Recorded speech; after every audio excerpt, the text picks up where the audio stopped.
You are watching the GBC, television for goats.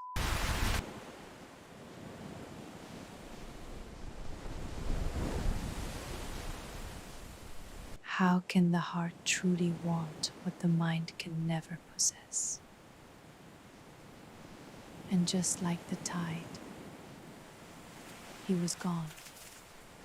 Puka, the new fragrance from this ship. The Puka GT experience. I don't know, man. I think ivermectin is more than just medication for goats.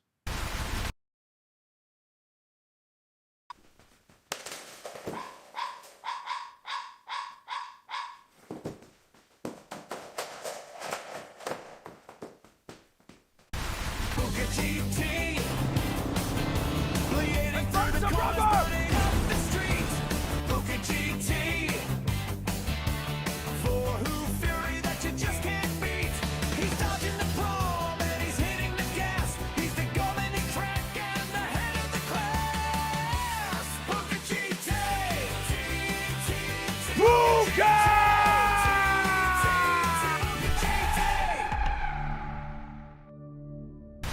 銀河の彼方より機械の軍勢が攻め来るメチャの手話劇この星の運命は俺の走行が未来を切り開くぜ響けプーカ GT 魂のクラッシュスピードの先へ銀河の信者なのだ Go Go Go プーカ GT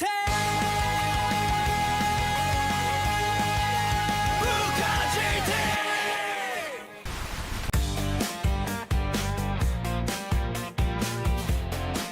Welcome back to TMG, bringing you the latest in celebrity gossip. Our main story today, Puka has been spotted publicly cozying up to Kim Kardashian.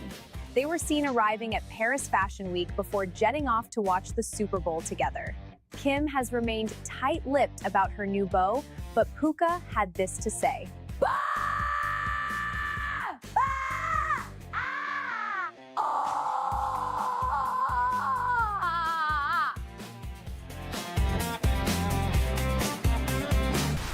Sun comes up on a lazy day, nothing better's on its way.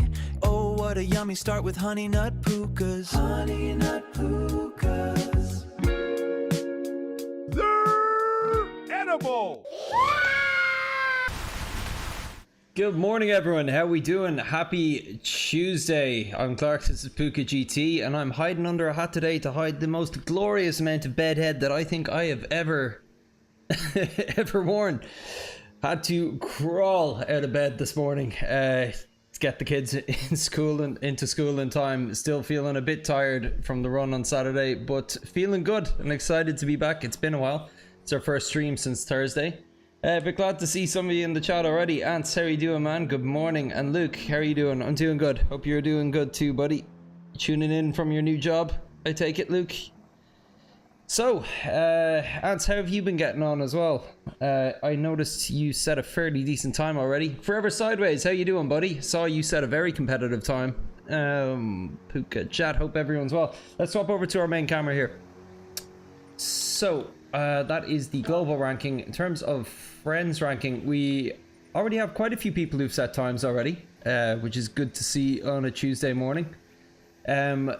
Interestingly enough, the M6 appears to be the overwhelming meta, as you can see here, but there's room for extra. You got quite a few Porsches, got a Ferrari 296 there in the top 10, which is good to see.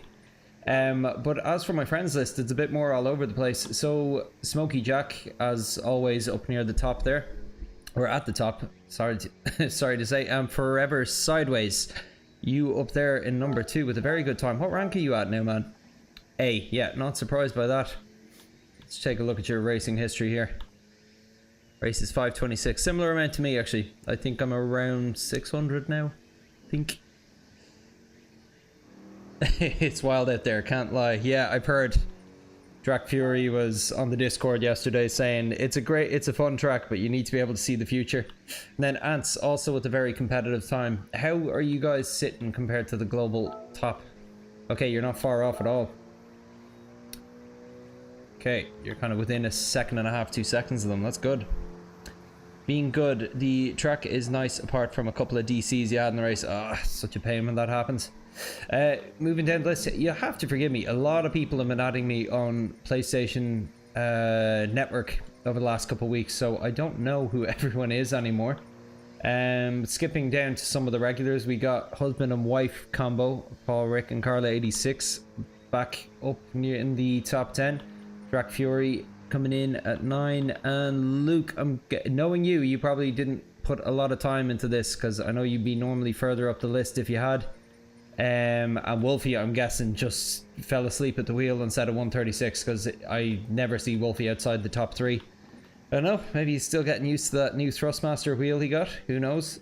And that kind of runs it off then with Liz down there with the solid effort with the 139. So it's funny, I was watching some of the videos yesterday and I partially recognized this track, but I don't remember when I did it. So I don't think I'm going in completely blind here, but I'm treating it as though I am. A lot of pushy. Yeah, some tracks I find are more forgiving for pushy. If there's grass runoffs, like by the looks of this one there is, I kind of get by with it. I have fun. It's only when, you know, you've got those tracks where if you get pushed off it ends your race, that those are the ones that I can't stand. Rodders, how you doing, bud? Yeah, I remember your racing name being Rodders. Your rebrand from Alex with that. Oh, it's like, yeah, it's always good to homogenize your Gran Turismo name and your YouTube name if you're streaming. Makes it easier for people to find you, alright?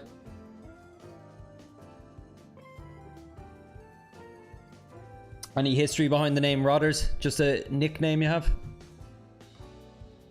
But yeah, I got a bit of a different idea for today. I haven't done the circuit experience of this, and the circuit experience is in a Group 3 car, so why the heck not? Should be a fun way to come up to speed on the track. Then I can move on from that once I've golded it to reviewing some laps, and then from there hopefully setting a decent enough kind of quality time. Rodders GT now. Problem is it's very fast paced, says Forever Sideways, so even a little push can end you. Yeah. It's your work nickname. Oh cool. What do you work at? How about you, Forever Sideways? What do you do with yourself? No, Luke in the chat's a mechanic. Where are we going? Oh, sorry, we're in Japan.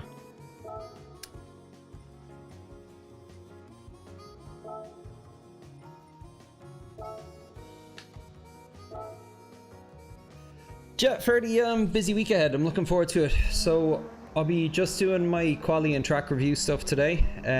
Be going for about the next 3 hours doing that, and tomorrow at the same time I will be back for 3 hours to do some racing, and then we'll be back for the Friday night stream as usual, and then the Sunday night stream is finally returning to us as well.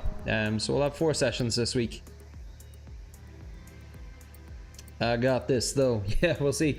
I had a crazy up and down last week. I started at B, went down to C, jumped back to B, went down to C, and jumped between 2 different races. But I really wasn't having fun in Daily Race B last week, and I was in a bit of a cranky mood myself, and I just really had to pinch myself and remind myself that I'm doing this because it's fun. So I swapped to doing some VR races then in Daily Race A for the final stream of the week, and had an absolute blast. So it was a good wake-up call that as though I'm interested in improving, I'm not interested in improving at the hindrance of fun. So need to keep sight of that during the week, even if the races don't go my way. But I'm looking forward to it. I think we'll have a bit of crack.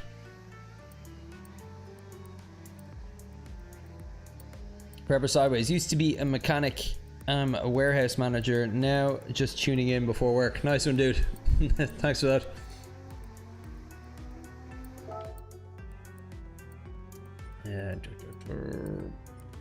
Okay, so we'll just go in blind, do this sector by sector.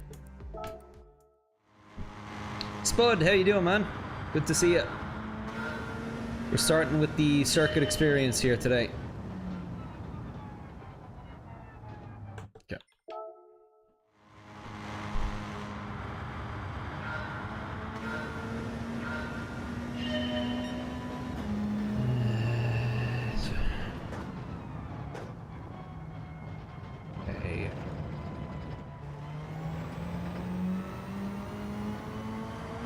Probably don't need 100% brake on turn 1 there.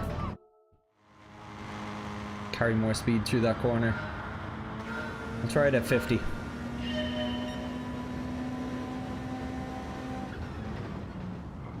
Oh, on to 100 again. I need to do my warm-ups.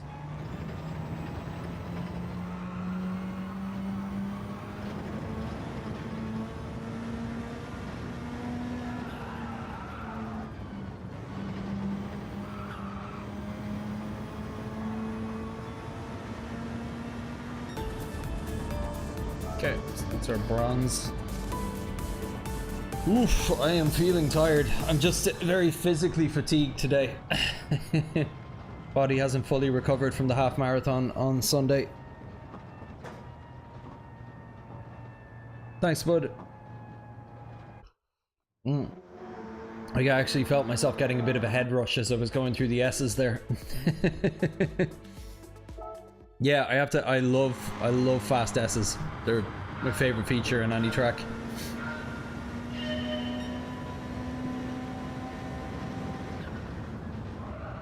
Okay, I just didn't initiate the turn because I was looking down at my... Actually, you know what? I'm going to do that now. So I just lost feel for it. So I always do this as a quick warm-up normally before I start each day, but I haven't had a chance to yet. So just hold the different kind of brake pressure amounts just to try and have them set into my muscle memory. Okay.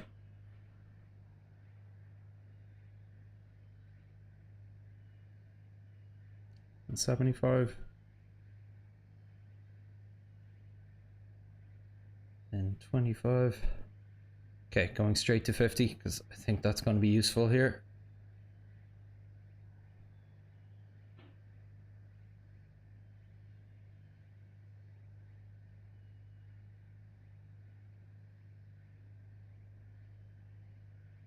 And then with the throttle, I always practice trying to put it on 80.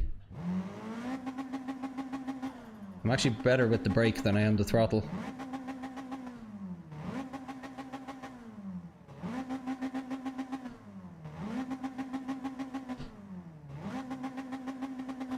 There we go.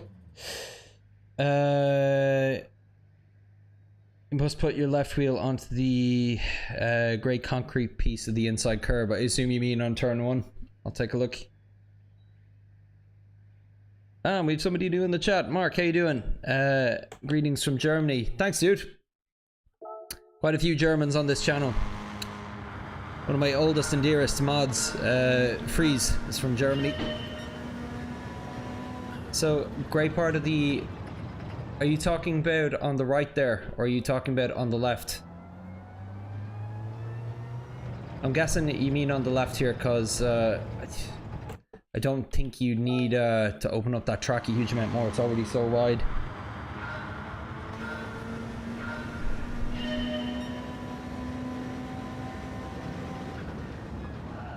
Okay, need to start with the turn as I... the long hairpin too. Okay.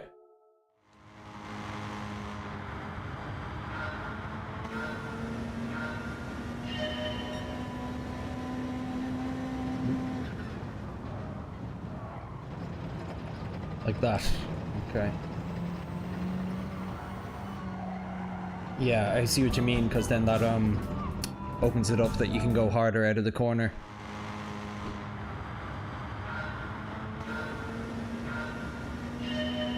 Right, just gonna do a few rough and ready here just to get familiar with the layout. Can you coast for a while?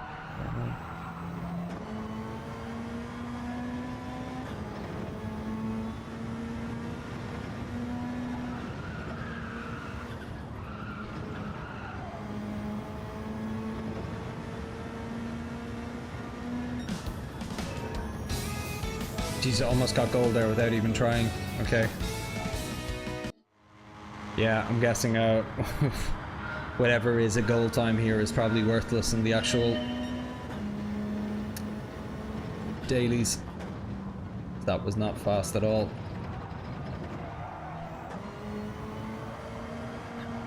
Need to remember to shift down a bit more there actually. I'll put that one in 4th going around.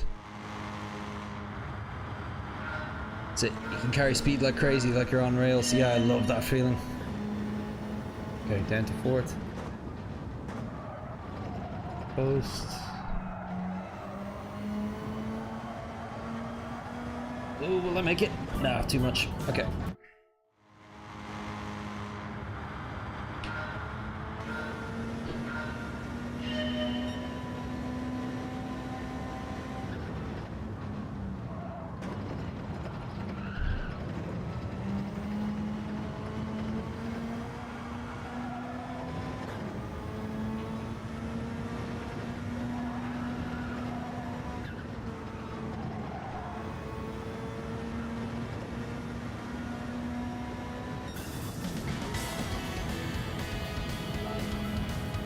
Okay, fairly,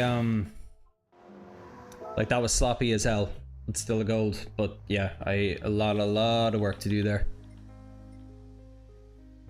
But yeah, I don't want to spend too long on this because I feel like there's only so much I'll get from it really. I'm just looking for an excuse to grind some easy credits here before I get into the actual lap replays.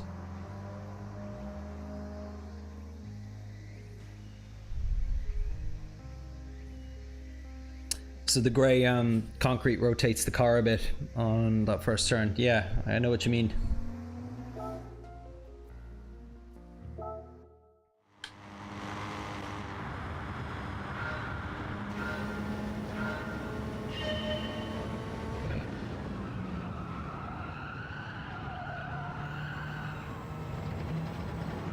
That didn't rotate enough. Had to lift quite a bit there.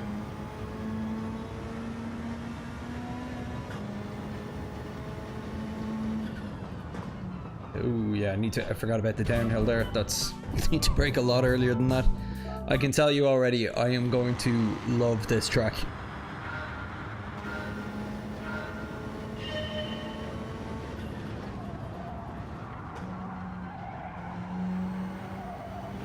It's going to be a big track for acceleration markers as well, I feel. Whenever you got long windy turns like that.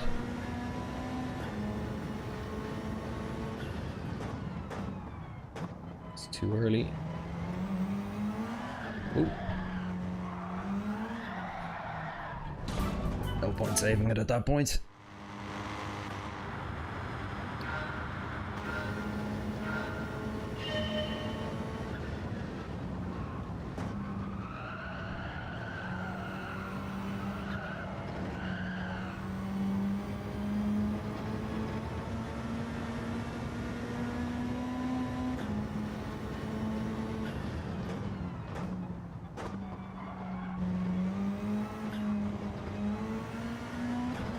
Ah, no. Don't settle the car too much.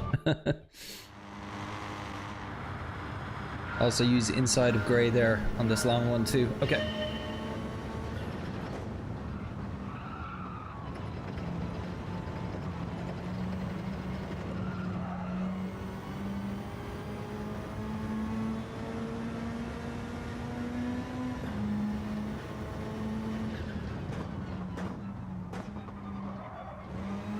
Ah, okay. Sorry, I don't have a feel for this car at all.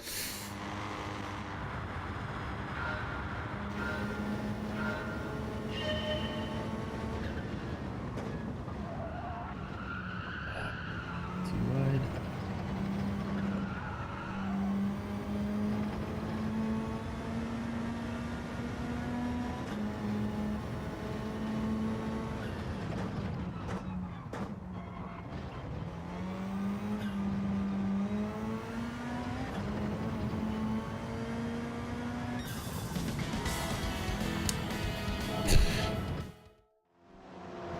And that gold's like hotcakes here.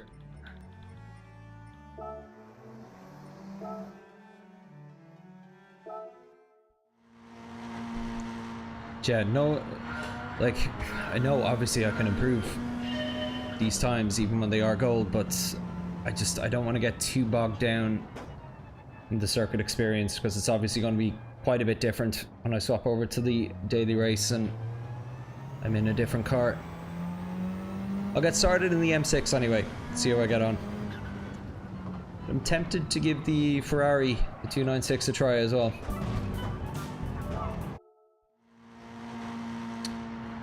Nice one, Drac. I'll see how I get on. I'll try with the what I always like to do is follow the absolute top times at the start, and then as I'm in the fine-tuning phase, just trying to find my final 10th or two. I like using friends' times. But good to see you, Drac.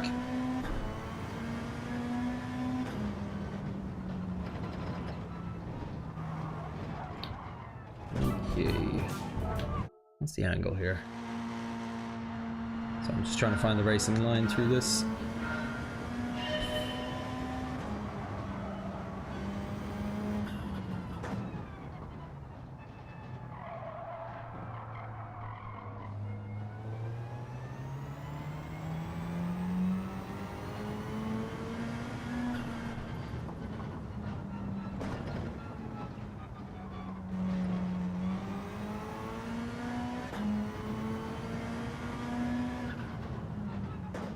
I'd say this leads to chaos in the race, having these two effectively hairpins back to back.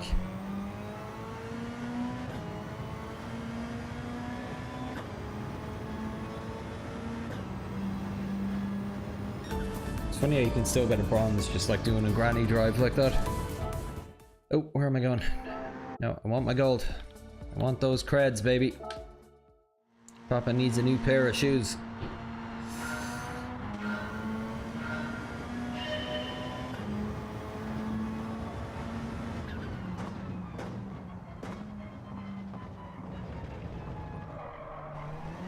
Nope. Little upshift there. Tricky last few corners, those, yeah. Sorry, Drag Fury, or GR. Not 100% sure. Ants also have a replay save. Nice one.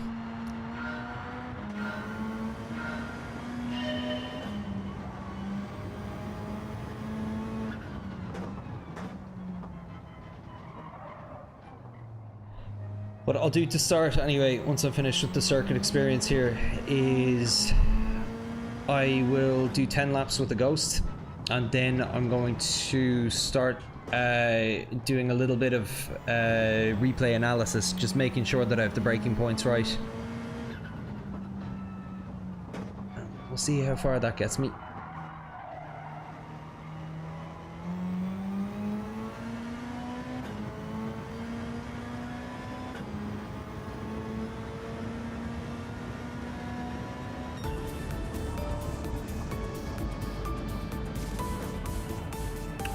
What tires are used in the race? I'm not actually 100% sure. I haven't checked. Mediums? I think mediums. Memory serves right. I can actually check here now.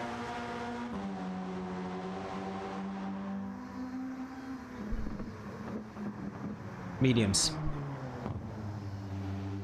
Yeah, that's worth noting. Alright. Mark, do I drive the Manufacturers Cup? I don't. I'd like to, I just don't have the time to.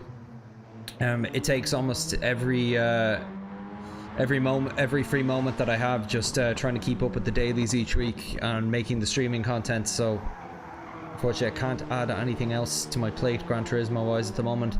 More than Manufacturers Cup, I would love to do league racing, because I know that's where most people's improvement comes from. I don't have the time, unfortunately.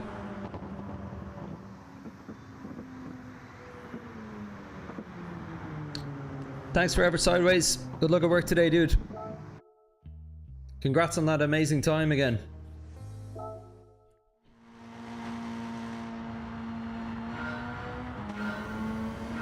The tracks aren't great for this set, in your opinion. The hards or the mediums?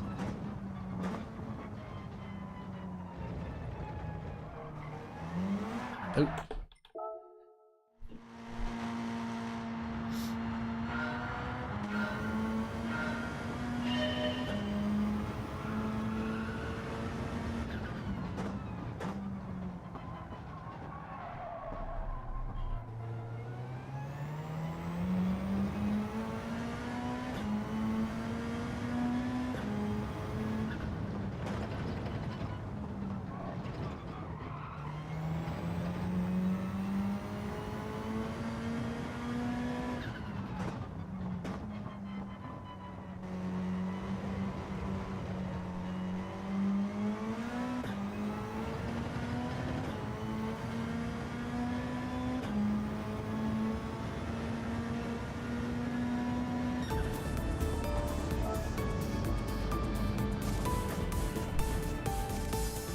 Oh, the tracks in the Manufacturers Cup. 3 of your most hated tracks. I haven't even seen what they are.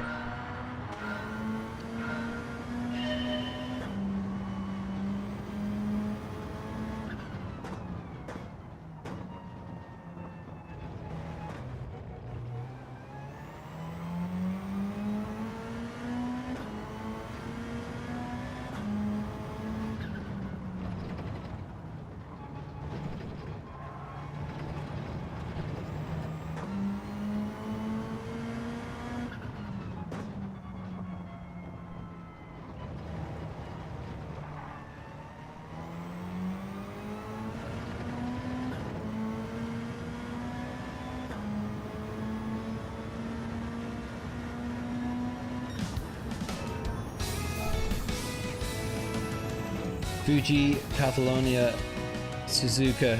Completely agree with you with Catalonia. Really don't like that one. Fuji, not the biggest fan of that final sector either. Suzuka I quite like though. It's tricky, but I have fun on it. I think it's a fun course to drive.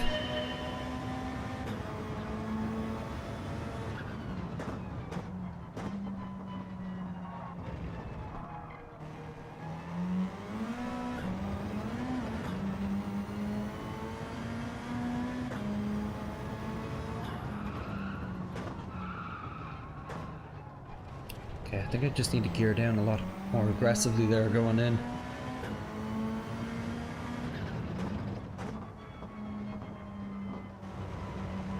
Can absolutely be more aggressive going around here, at least on entry.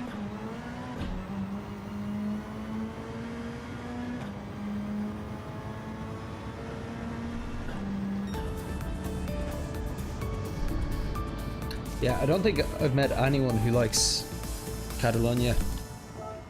Catalonia. Never know how to pronounce it properly. Not like I'll be able to get great advice from the chat on that though. You have to roll the R.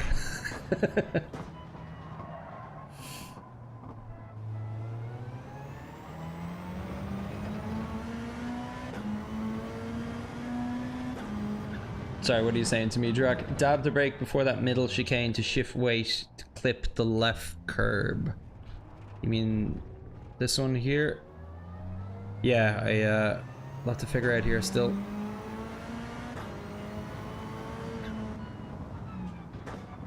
Catalonia. Catalonia. Catalonia.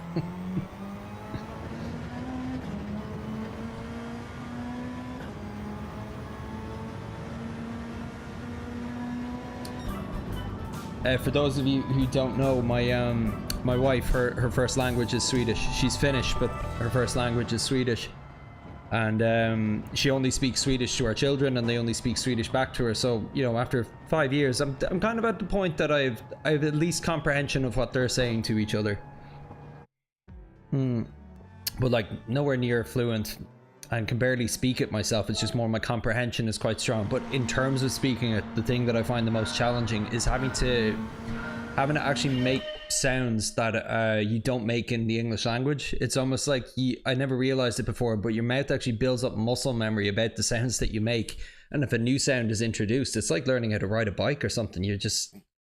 You have to consciously think to move your mouth in a certain way to make that sound. And there's quite a few of them in Swedish. Like the most common one that English speakers have to face while learning a new language is like subtle rolls of the R. It's something we don't do in English, but in Swedish they even have a little bit of it as well. It's just a real subtle like in between some of the letters.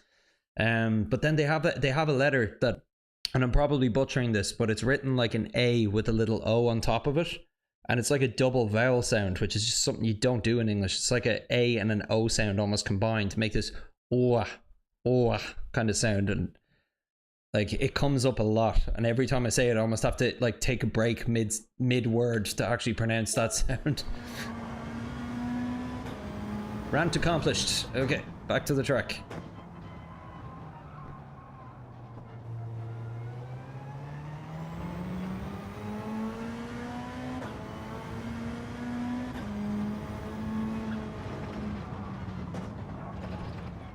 Okay, so yeah, I really need to figure out that middle section. It seems a lot flatter on this than on the daily for some reason. Okay, interesting. Because in the daily you've got the soft, so I would have thought you could go a bit harder.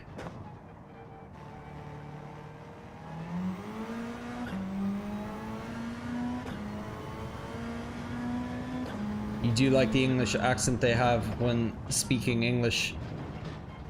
Yeah, it's although my wife has a quite an unusual accent. It's like a it's closer to, when she's speaking English, it's closer to a Finnish accent than a Swedish accent.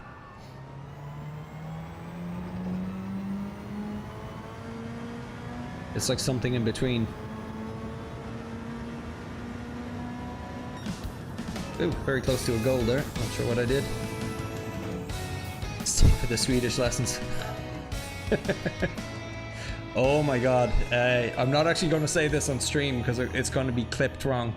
But the word for crust in Swedish is basically, it's spelled differently, but it's pronounced C-U-N-T.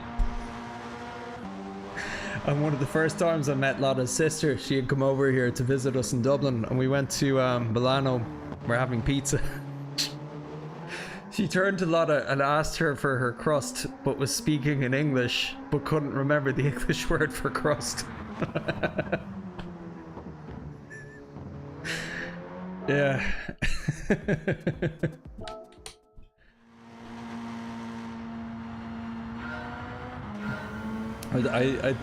I'm not sure if I explained that well enough, but I think you know what she said to her.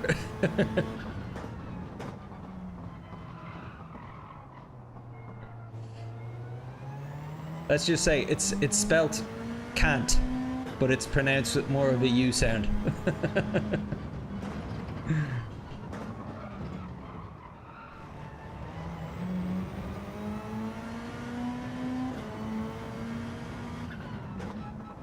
Hey there, can I have a bite of your can't?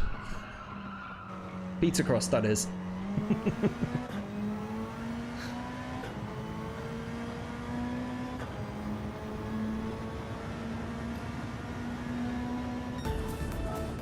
Oh, sorry. Didn't mean to do that.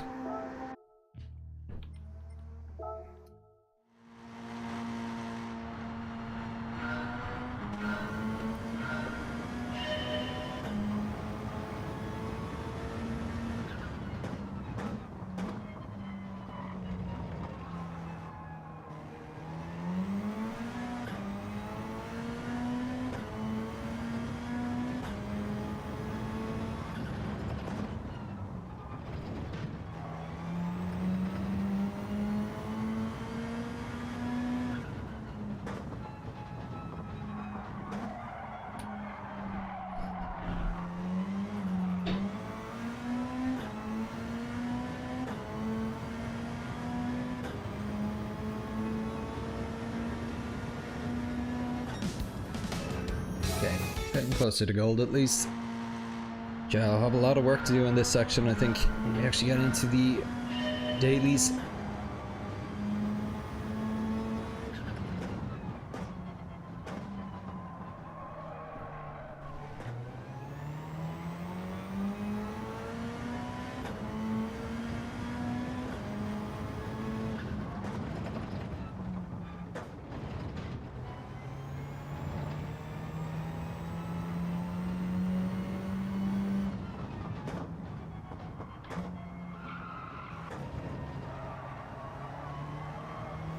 Oh no! I think that would have been it. Oh well.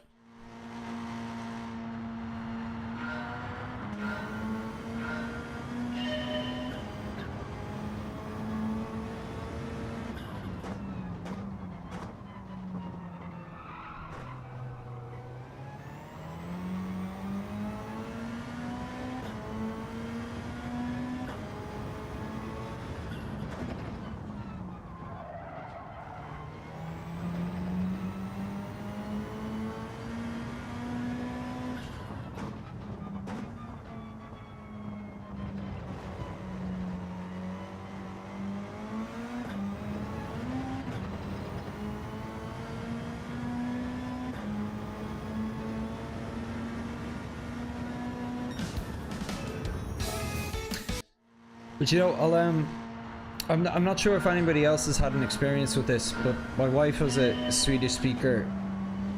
Speaks it with is what's essentially known as like the Finnish dialect of Swedish, you know, Finno-svenska or whatever they call it. But whenever you want to learn a language and you need to learn it in a specific dialect, there's literally no resources for you. It's learn it the Swedish way or no other way in this case. But it's like I hadn't even learned to count to 10 before my wife was already correcting me, being like, no, that's not how we pronounce 7. That's how they pronounce it in Sweden. We don't pronounce it like that here. And it's quite different, you know, and it's definitely makes learning a new language harder when there's no direct resources for you in the dialect that you need to be able to speak it in. Sorry, keep exiting. Don't mean to do that.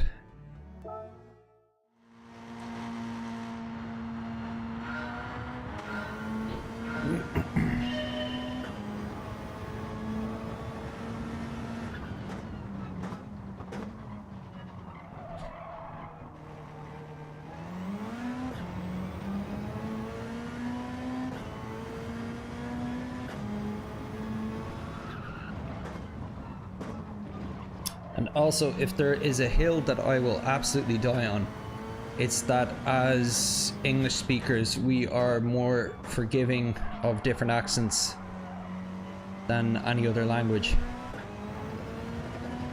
I know, maybe Spanish people encounter this a bit too, just given how widely spoken it is.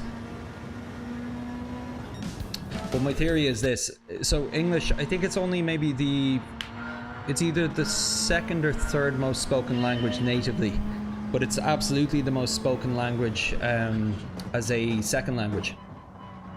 And then because of imperialism and England spreading English all over the world, where you get these wildly different accents in English, we are more used to hearing things pronounced a very different way than would be standard to our own accent or our own dialect of it. Which is why, you know, typically speaking, an Irish person can sit down with an Australian, a Scotsman and a South African and understand what's saying, even though they got very wildly different ways of pronouncing things. Whereas I don't think there is that much of a variety in accents and dialects in... Maybe there is in Chinese, I don't know as much about it, but I don't think there is in Spanish anyway. I know, correct me on that if I'm wrong, everyone. But I just know, like, when I'm speaking Swedish to my wife, she'll be like, it's not who, it's who. And I'm like, you're saying the exact same thing. It's not who, it's who. I'm exaggerating, but conversations tend to go that way.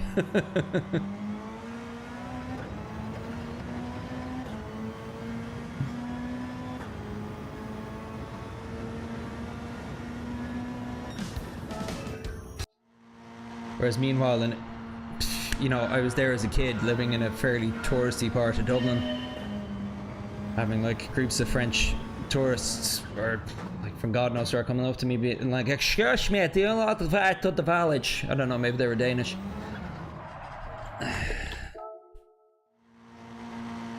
It's the funniest even with American people when they come to Ireland and trying to pronounce the different Irish place names.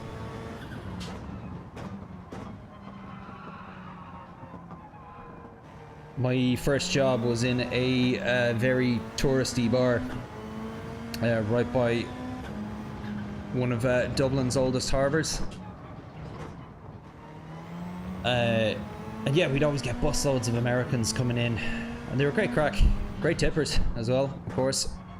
Tipping wasn't really a thing here at the time, so it was very nice to have a first job waiting tables when you had American people giving you extra money. Beg your pardon.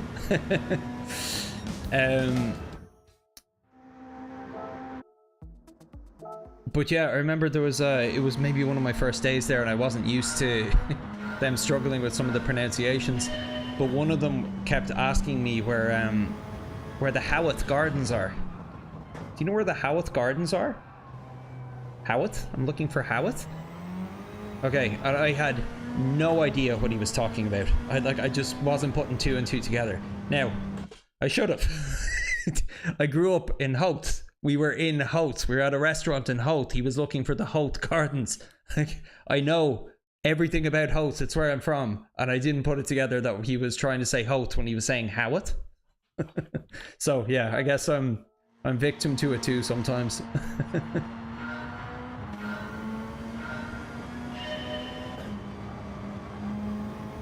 Okay.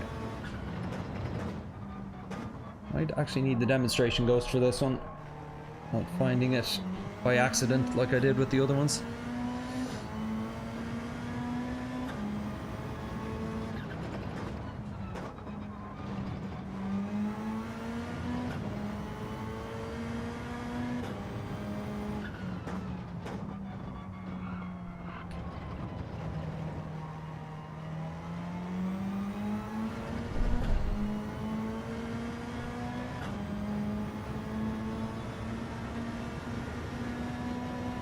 Yeah, you got it. I can afford to jump on the power earlier on the first hairpin exit. Also cut the exit to middle of chicane. Sorry about the tips. Get good. Cheers, Jack. Okay, so yeah, we'll do the full lap now. Completely forget the other sectors at this point. We'll just put on the demonstration ghosts. Follow that about.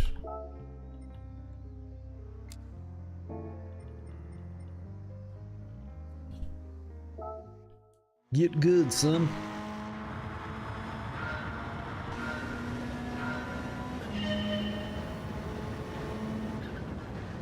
Okay, I'm actually going to need to move that further out. That's going to be really distracting.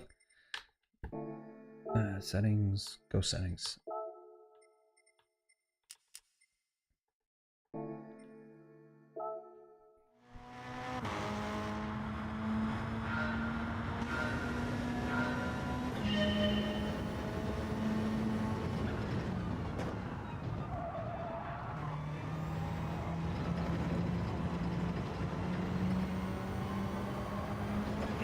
Push too hard. Okay.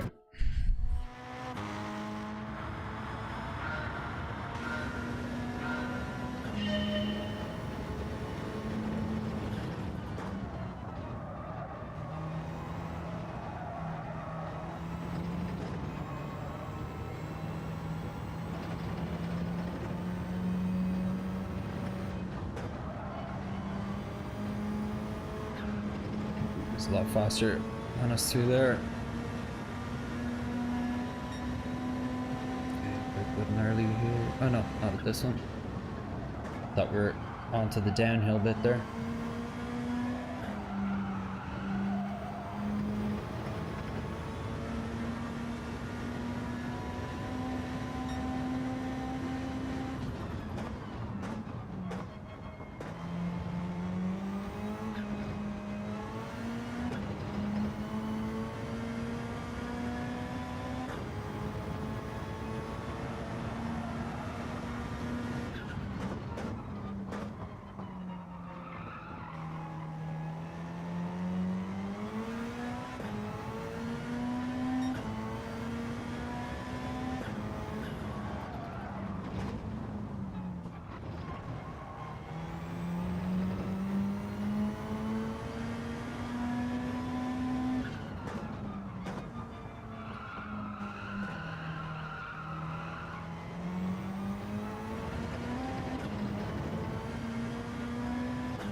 We're just shy. Okay, not a bad first effort.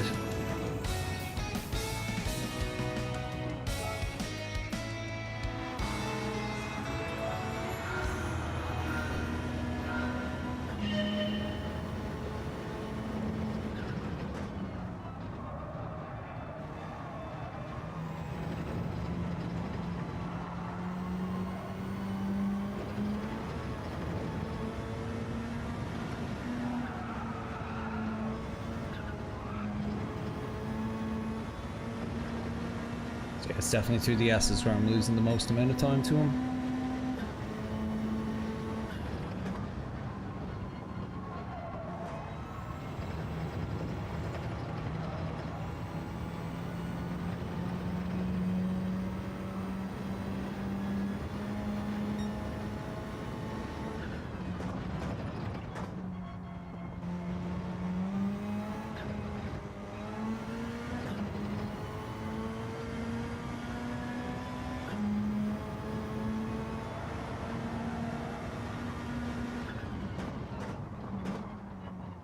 Bit too deep there.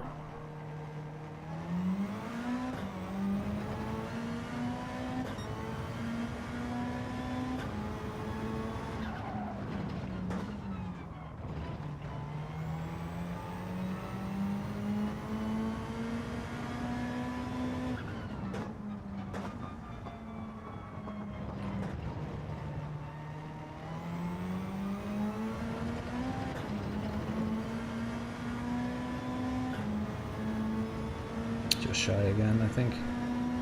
Yeah.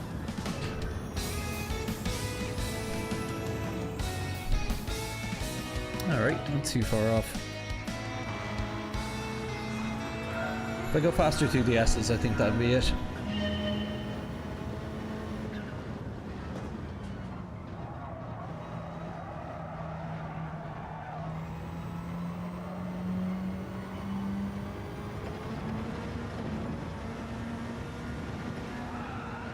Oh no.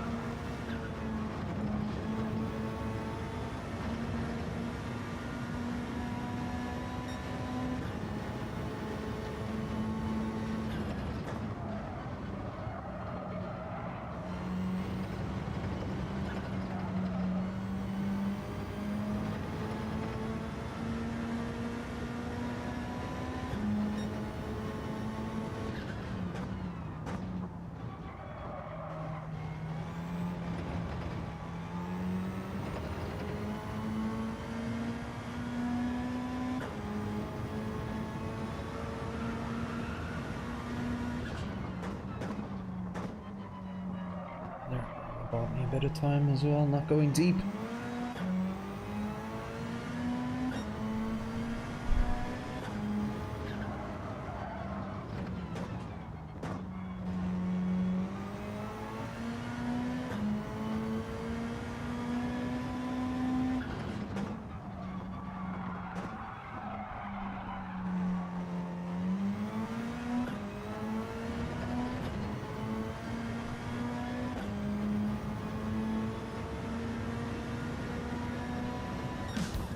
Okay, faster.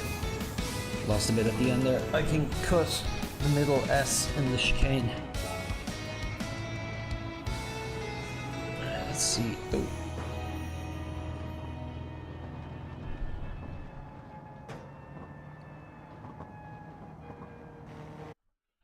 Oh, almost forgot to ask. If you haven't liked or subbed yet, please do. Always appreciate it.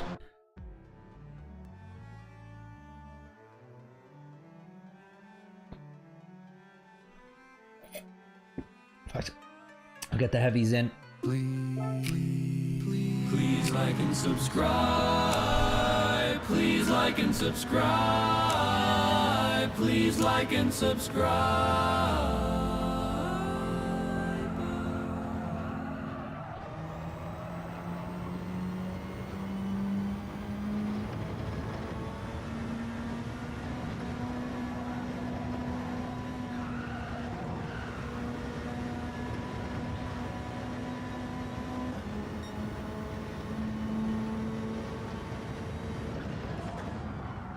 Was carrying way more speed because of how much better I did the S's that time, but it's cost me here now. I need the same before they're dead. Yeah.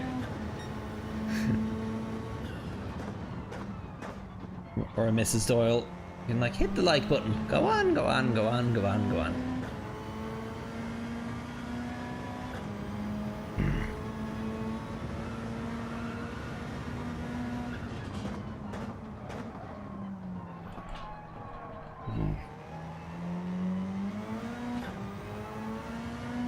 See, now that I'm going a bit faster through the sections, I'm braking a bit deeper.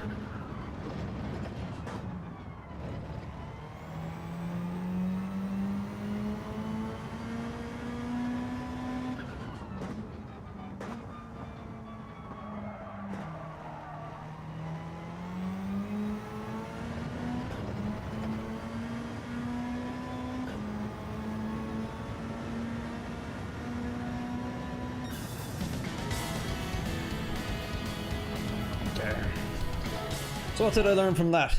Nothing. To To be honest, I actually don't feel that I get a huge amount from learning section by section. I think I'm actually just better off going fully through a track and getting into the flow of it. Like, I felt like I learned more on the last section there, just doing the full laps, than I did the individual sectors. Still though, handy few creds for that. Hadn't done it before.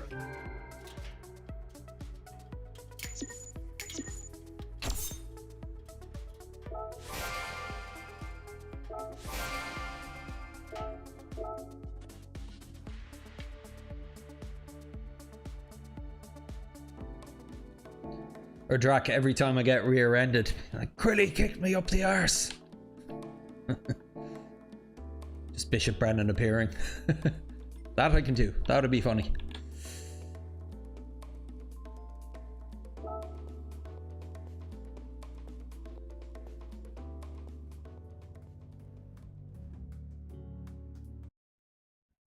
Yeah, I'm gonna see how I get on in the Beamer first. But there's a competitive time in the 296 for me to follow if things aren't clicking with the Beamer. So yeah, you know what, I'm gonna get comfortable in the Beamer first, but I'm definitely gonna try the Ferrari at least a few times on this session. It really does gel well with me on some tracks. I do quite like it. But I've just got this silly ass livery that I designed late last night on the Beamer that I want to showcase for a little bit. House of the Rising Puka, I call it.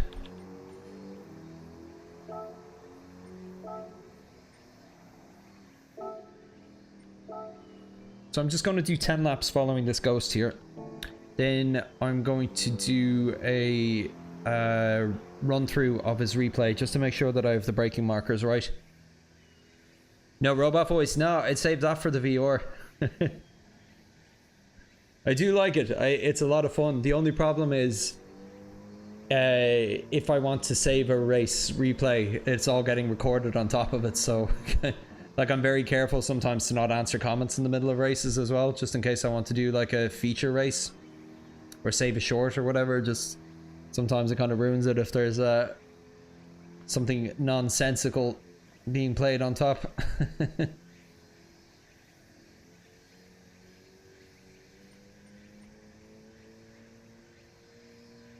I was considering keeping it for myself though, just to have it with earbuds. But no, I think what I'll do is I will maybe do one session a week with it, or some sort of kind of like special section of it where we leave it on. It is a lot of fun. Like probably some of the biggest laughs that I've had on the stream I've had thanks to that robot voice last week.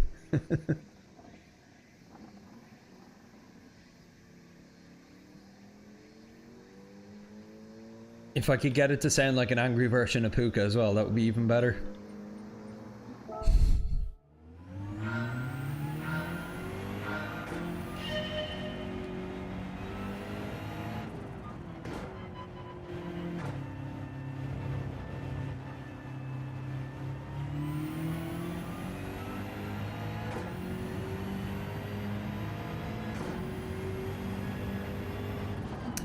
Yes, I can change the voice. And you know what? It's not like I'm going to be saving anything from this session anyway, so I may as well put it back on. Just thinking about it.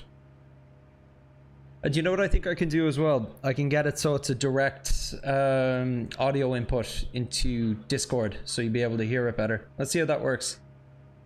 Because I was rewatching some of it last week, and it was almost... I think the first day it was quite clear to hear what was happening, but then some of the other days it wasn't.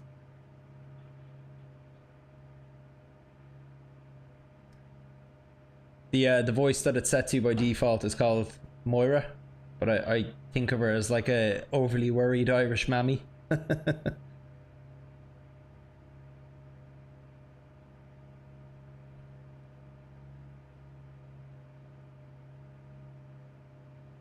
Just trying to set something up here in OBS. Let's see if this works.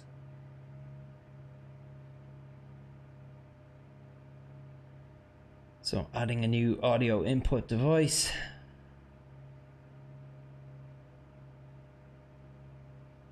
Okay, I'll call this robot voice.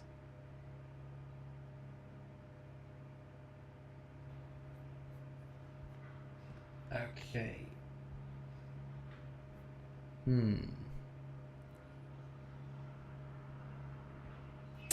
Okay, maybe it won't work as an audio input device. I've never actually tried to capture audio from another source before. I'm just figuring this out on the fly here. Just give me 1 second. Might be an option.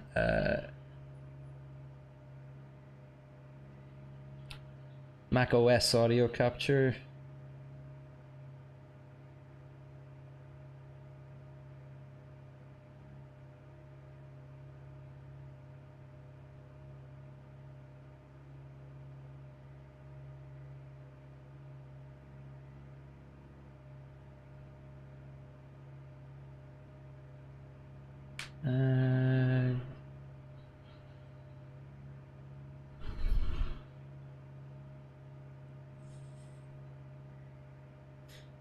Interesting. Chrome doesn't come up as an, but desktop audio capture should actually do it.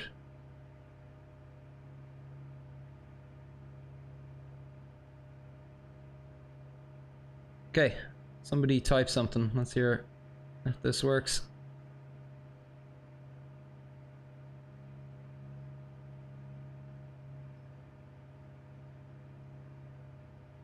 Drac Fury said, as it was okay. It's probably a bit loud. Let me turn it down. Try it again there now, Drac. How does this sound?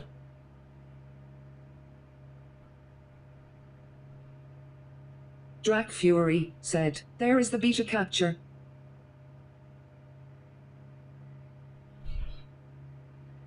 How does that sound?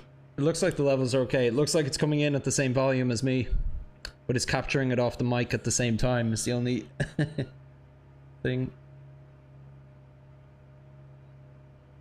Drac Fury said, word. It's probably a bit reverby because it's capturing it directly, but simultaneously catching it off the Drac mic. Fury said, one we. What do you mean, one we? This sounds good though. Thumbs up, yay, nay. Keep it on, turn it off. Drac Fury said, it is good. Good stuff. Will I try a different voice while we're here? Let's see, speech chat, control panel, voice. Okay, so right now we're set to Moira. Oh, there's one here called bad news. Let's try that. Alright. Tell me something bad. Dracula said GT. it's the funeral march. Dun dun dun dun dun dun dun dun dun. All right, we got Eddie from the Fury said, okay. We got Eddie finish Finland. Let's hear this.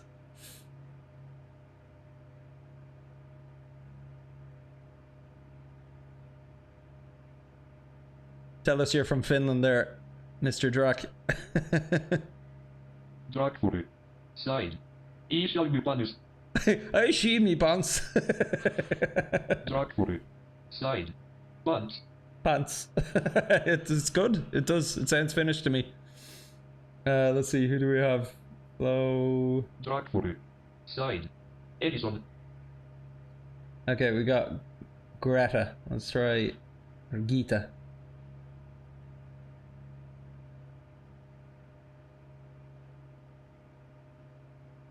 Drac Fury said, Raffle.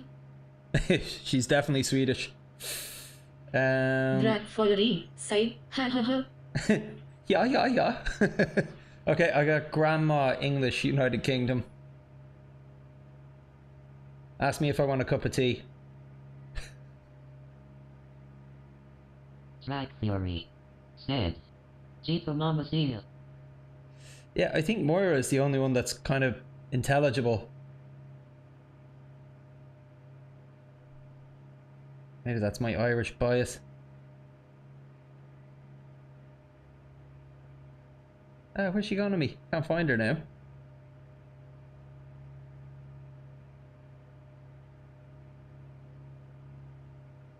I'll need to sort that. I miss Moira. She's the OG. There she is. Okay, I'm just going to leave it at Moira from now. For now. Need to get back to this. Drac Fury said, fancy a cuppa. Yeah, it's already Irish enough.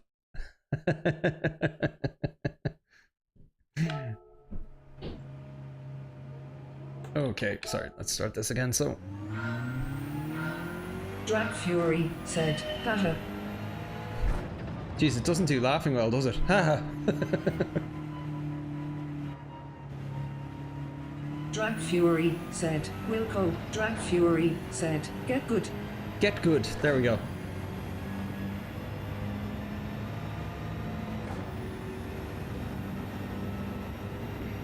Okay, so he does actually ride up.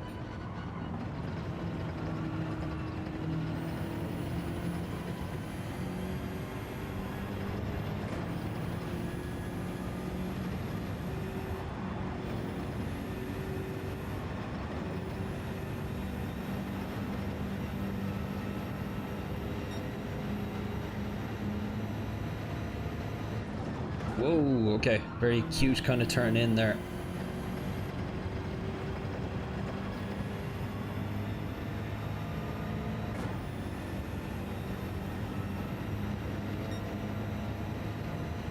Okay.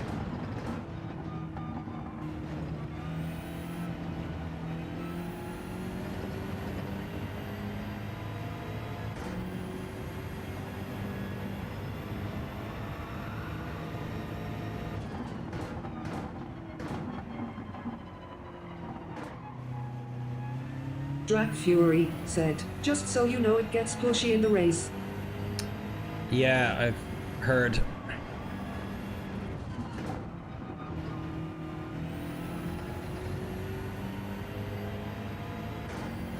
Drag Fury said, you need your whites about you. You need your whites about you. Or your wits. Your wits.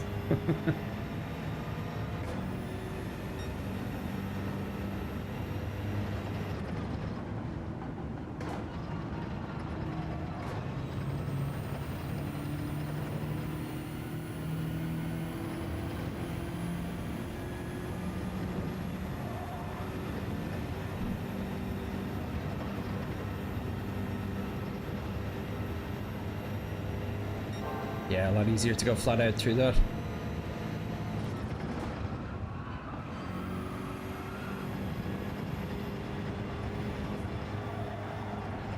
Come on, keep it in.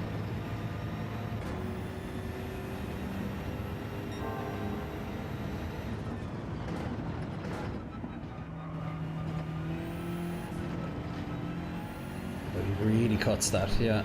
Nice.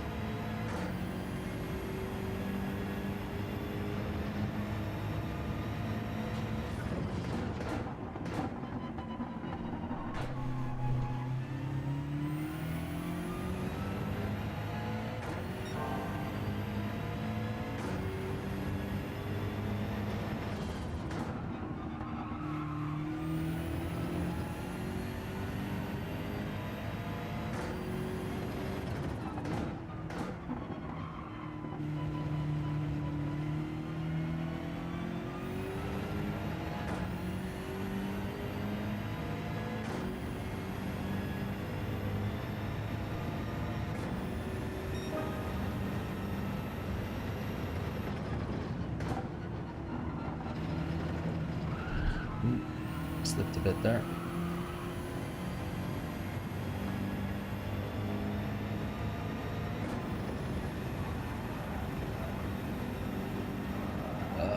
Too wide.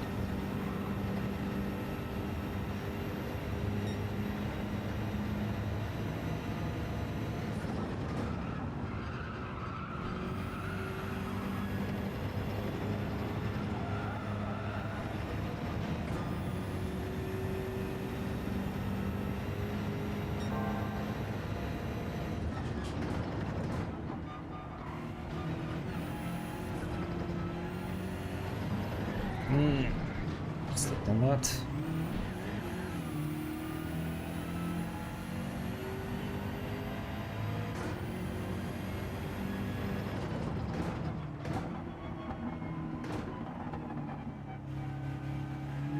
I've been using the end of the yellow road paint as my brake marker until now. It seems to be different on the M6 with the mediums.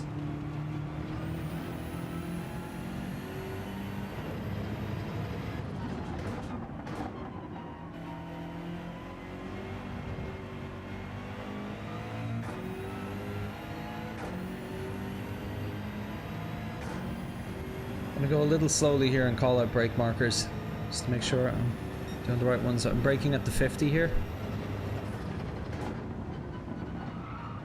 And I'm accelerating as that third sign kind of comes into view. Might be a bit late actually.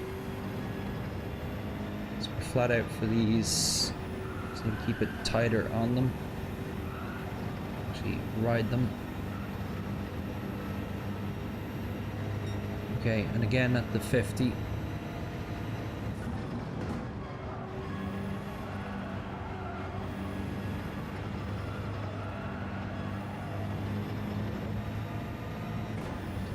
Okay, and on the downhill I'm a little less sure. At the 100? Feels a bit too late. Yeah, it's definitely too late.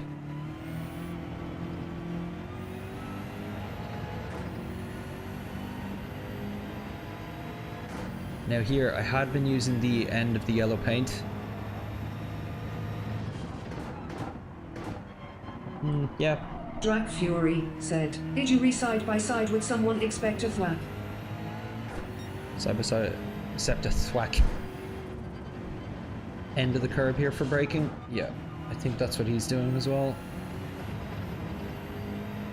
And then here at the Marshall box.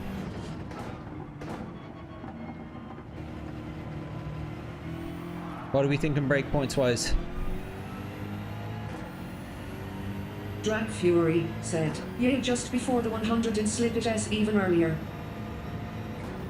Drag Fury said, she is talking fast again. I think it depends on what you say, alright. I don't know which corner you're referencing with the 100 there, Drek.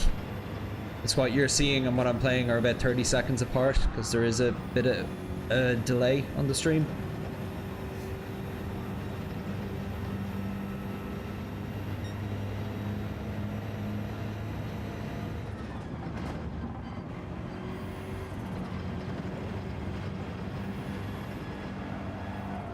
Ooh, screwed the curb badly there.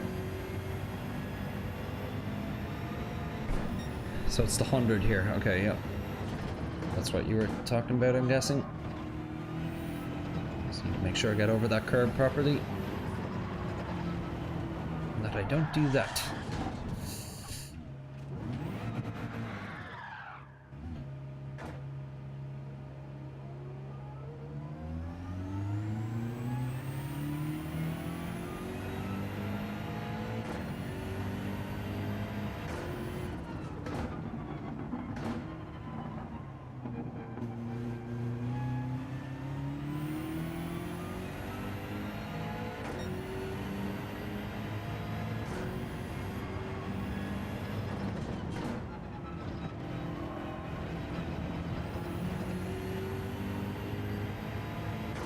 Marshall box again.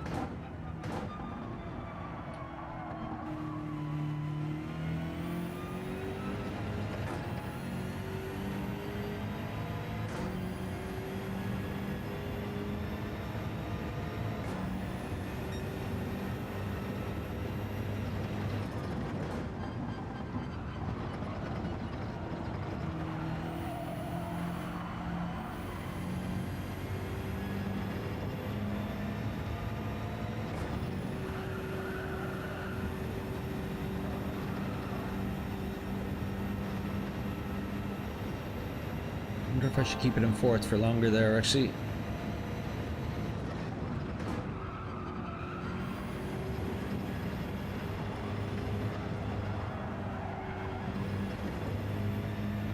To lift a bit there.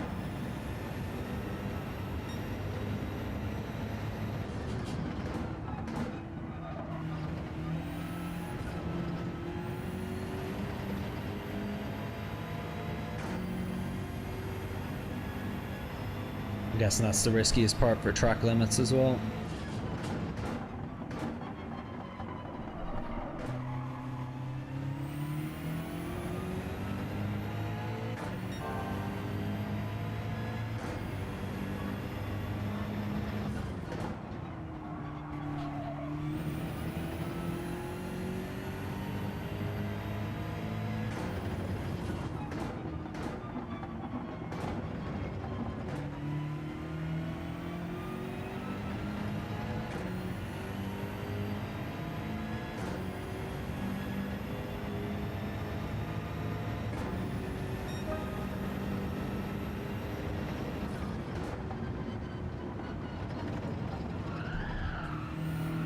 Turn too early there.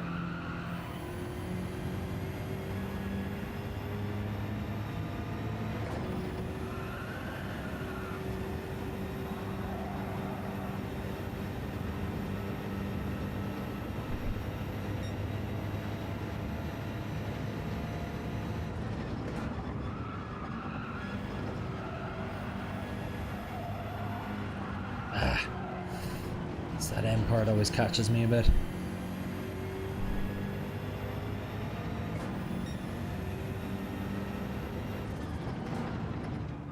Get up on that curb.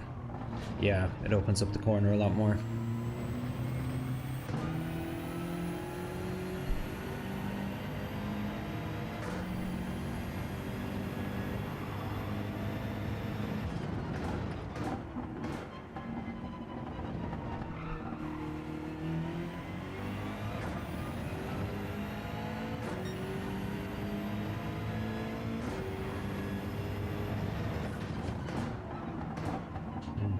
Tried to straight line it a bit more there, it didn't work.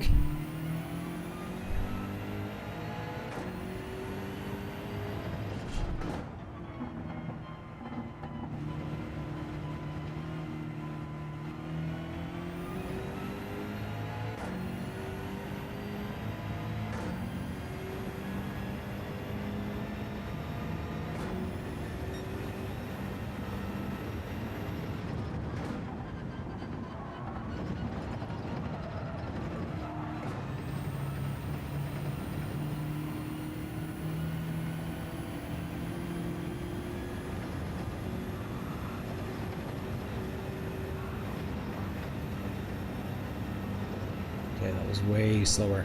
I was experimenting with the gearing a bit there.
So my biggest time gain there was through the chicane.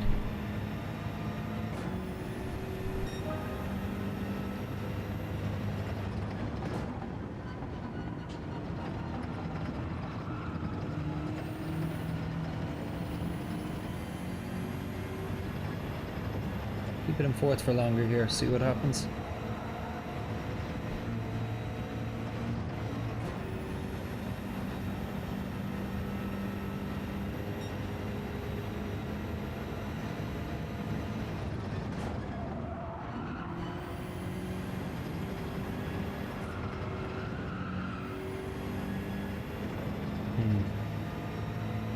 Watch that one.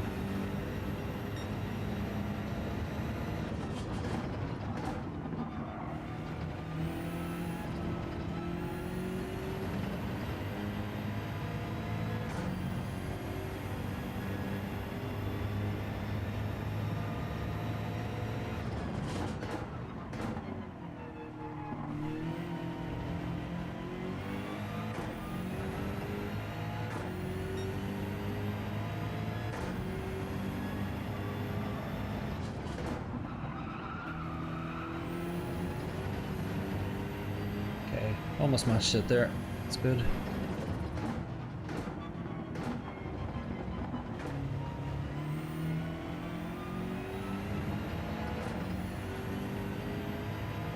A lot slower through that final turn.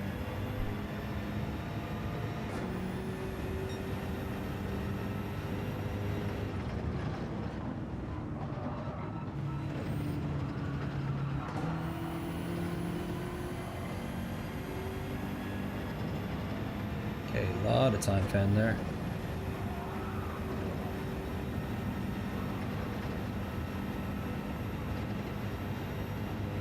So I kept it in 5th for longer and then downshifted to 4th right as I started to accelerate.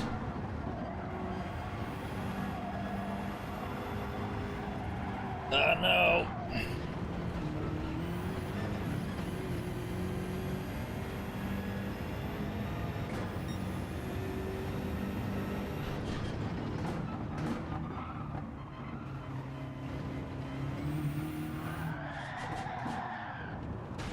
Okay, I'll do 2 more laps because I know I've roughly around... What's my optimal even? Yeah, I've still got over 7/10 to find, so... Or to connect, I mean, whatever about find.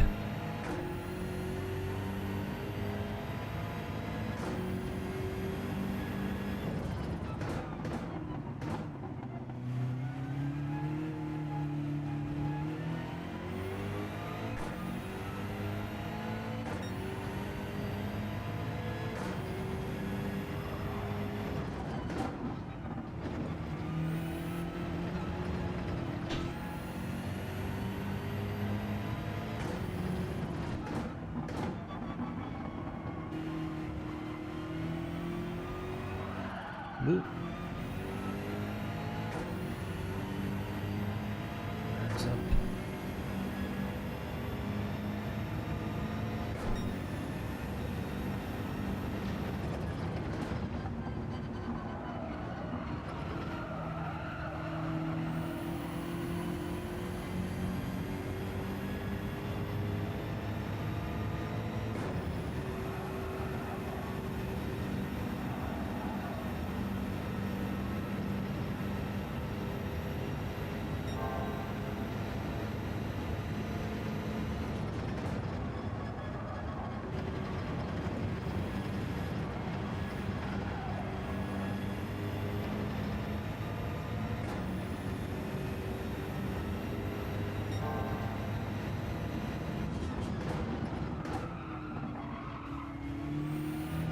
Because I was carrying more speed, because the rest of the lap had gone well. My old braking point didn't work there.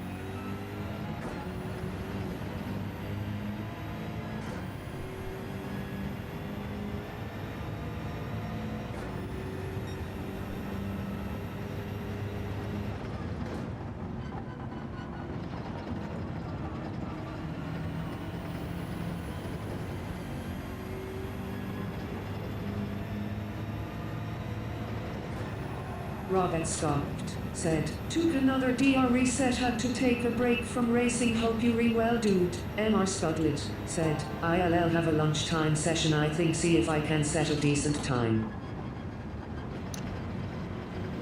Good to hear, lads. So, just concentrate on this lap and I'll get back to you. A little earlier. Even still, missing. MR Scudlet said, "I will use you time as target." Dennis Hemel said, "Hey Kuka, how's it going?" Hey Dennis, how you doing, buddy? Having a fun morning here. Just trying to come up to speed on this track a bit.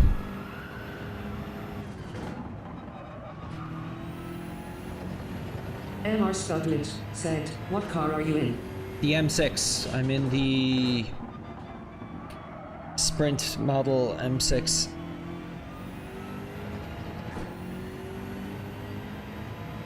I think 9 out of 10 of the top times are in the same one. Okay, 135.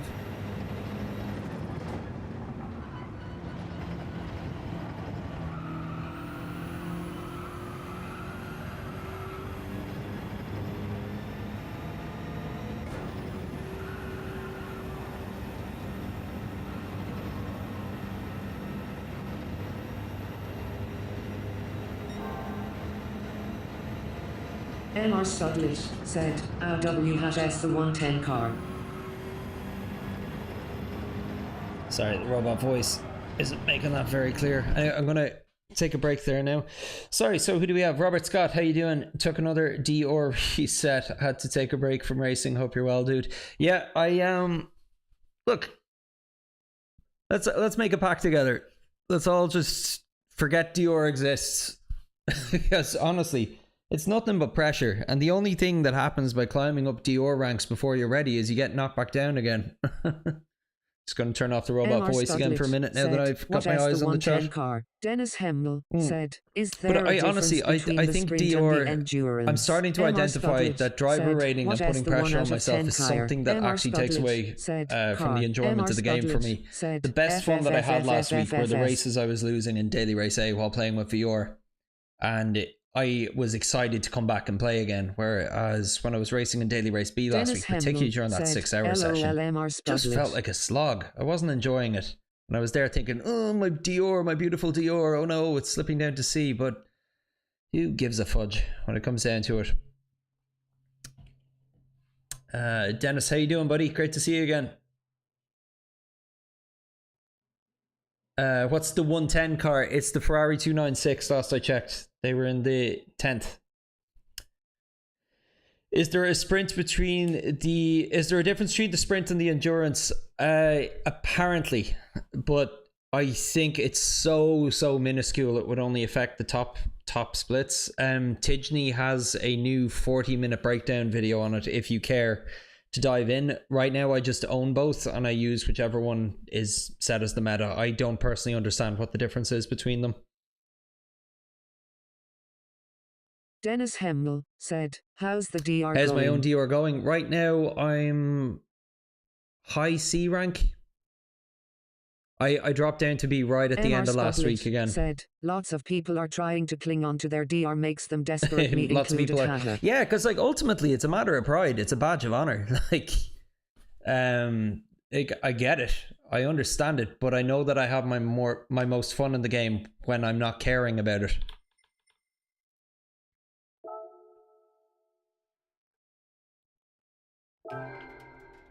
But I think one thing that affected me kind of in a negative sense too is just the longer I've been streaming, the more people I've been making friends with who are much better than me. And like at the start of the streams, like I only had maybe about 10-15 friends on PlayStation Network, and I'd regularly find myself like, of the 10 of us setting times, I'd be like top 3 or whatever, and I was Dennis there thinking Hemnell I was said, big swinging D on campus. But you know, like I got top guys on my friends list now. I've got like some of the people who coach me on my friends list, and you know, if anything, I'm happy now to be in the top 10 of that group.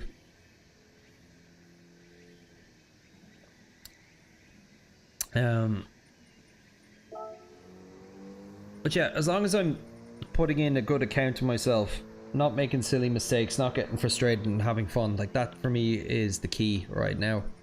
Because I just don't want to slip into a negative mindset that I did last week again.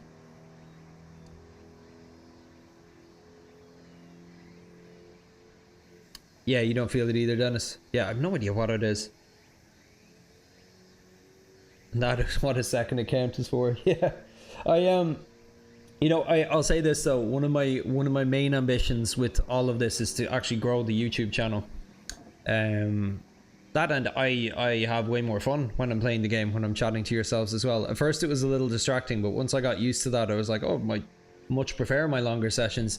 So I used to do sessions like this where I was learning a track and kind of trying to come up to speed completely in private, because I didn't want to show myself exposed like, oh, I'm terrible at this, look how long it actually takes me to set a good time. But ultimately I was like, no, I'm doing this so I can stream, so I may as well stream the bad parts too, warts and all.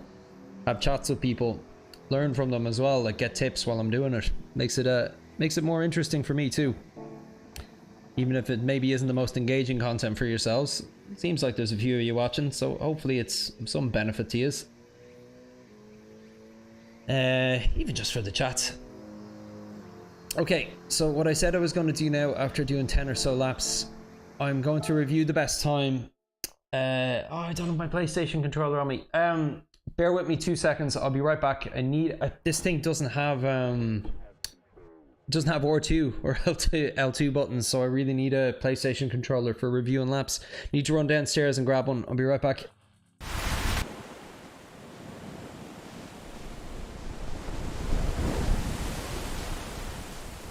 How can the heart truly want what the mind can never possess? And just like the tide, he was gone. Hookah, the new fragrance from the ship. The Puka GT experience. I don't know, man. I think ivermectin is more than just medication for goats. But you would say that, though. You are biased. What do you mean? Well, for one, you're a goat. Ah! Let's go! Woo! This is insane! Ah! Keep it coming! Bah!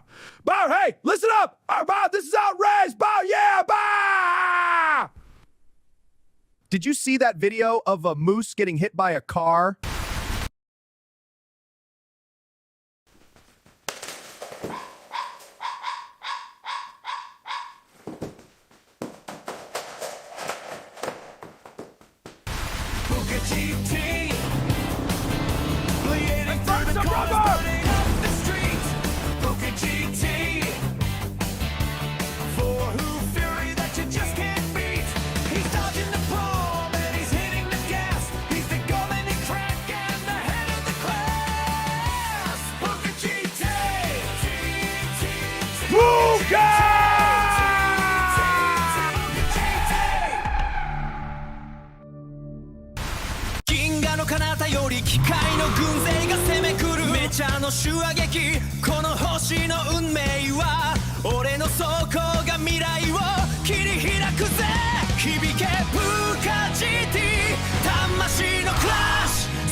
Welcome back to TMG, bringing you the latest in celebrity gossip. Our main story today, Puka has been spotted publicly cozying up to Kim Kardashian.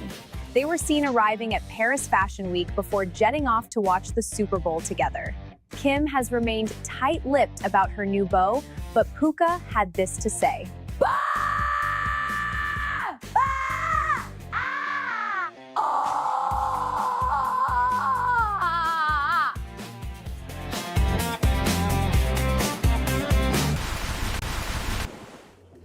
Sorry to put you through another round of Puka TV. Got my controller. Good to do a track review. Or lap review, if you will. So as you can see here, almost all of them are sprint models, one or two endurance model. I would guess actually, like particularly at lower ranks, like without doing research, you would assume that the sprint model is faster than the endurance model. So I would say there's a bias towards people buying that over the endurance. Oh, you love the commercial breaks, good. I have a new one coming this week. I'm going to put the final touches on it tomorrow. It's one I've been working on for a while. Certain member in the chat is also going to make a guest appearance in it in a weird kind of roundabout way. So as you can see, you've one of the Ferrari 296s there with a top 10. You had some Porsches in the top 10. The GTR. Yeah, early yesterday they've dropped down a good bit now, but there was quite a few Porsches in the top 10. I think a lot of people are like that car enough that they find their feet in it first and then swap to the meta, which is why you see more of them at the start of the week.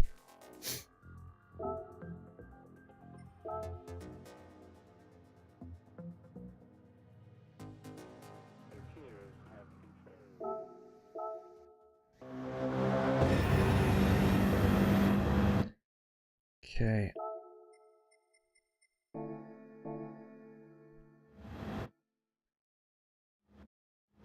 Okay, so he pretty much puts his right wheels up on the grey.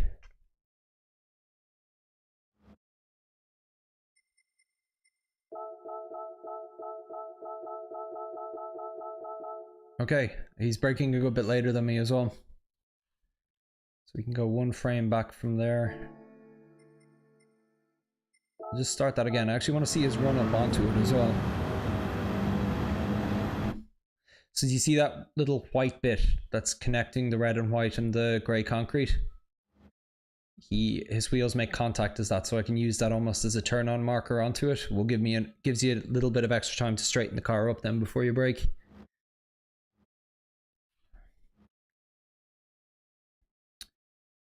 So for me, reflex wise, I think what will work best there is to wait for the 50 board to disappear off the screen, and then I think that will give me enough time to brake.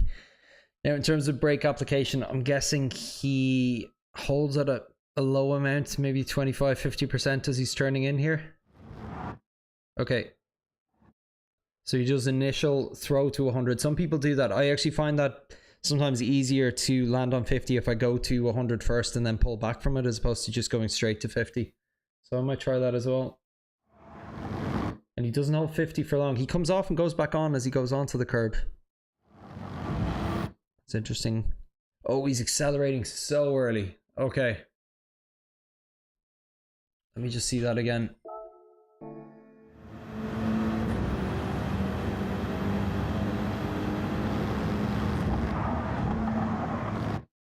So I think maybe he just realized he was carrying a bit too much speed here to be able to accelerate when he needed to. So he dropped the speed. How far? It goes down to about 160. And then I'm guessing he's pretty much accelerating as soon as that green stand is in the direct center of his screen.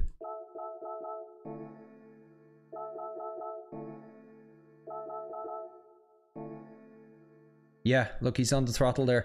So it's pretty much as soon as that the first of those green and blue stands reaches the middle part of your screen underneath your timer is probably the reference I'd use. He's accelerating and he's just like slams onto 100%. I think he did an upshift there as well. Does he drop to third as he's going in? Fifth. He does, just to get that extra bit of rotation and slow the car a bit more. And then he makes up for that by just slamming onto it here. Keeping his tires on the grey the entire time, of course. Gearing here is what I'm watching out for. Okay, so he shifts up onto fifth on the first curb. Obviously no lifting going on, I could tell, given the pace of him chasing his ghost. Hey Drac, how you doing? Now, what's he doing here?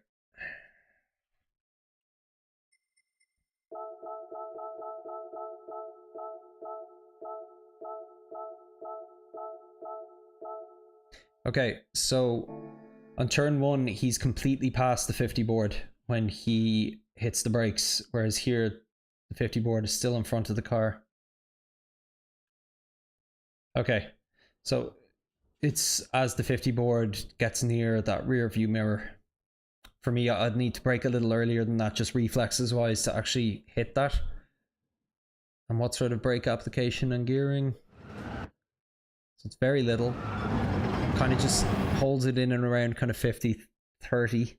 Comes off the brake entirely as he reaches the other curb. I think he only dropped to fourth, and look, he's actually already fully on the throttle here. Man, like that's, see what's crazy to me is I'm obviously not enough on the curb. He's got his wheels completely on the grey the entire time, which is helping the car rotate, which means he can be aggressive on the throttle. For me with this one, every time I was remotely aggressive on the throttle, I'd always get chucked off at the end into that wall there. So let's see this again. Has he, again, is he using that little, yeah. So you see that little connecting piece, the triangle that leads onto the red and white. Put the wheels on that, gives you a small chance to straighten up. He doesn't actually have enough time to put both of his wheels on the grey there. Or he does, just about. He's not too dramatically on it though. Not as much as turn 1. But yeah, for me, watching the Ghost, that was the biggest challenge. You're turning in, you're straightening the car, and you're dabbing the brake almost immediately. It was faster than I was able to do it.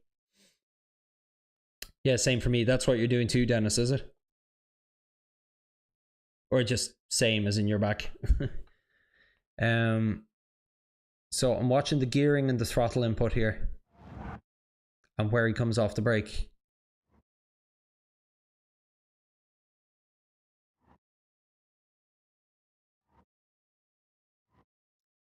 Okay, so he's fully on the other curb and he's still at 50% braking. Holds it. And I don't think there's much of a delay here between going on the throttle and the brake. There's not. So what marker is he using for that? Or is he just waiting for his car to reach a certain speed?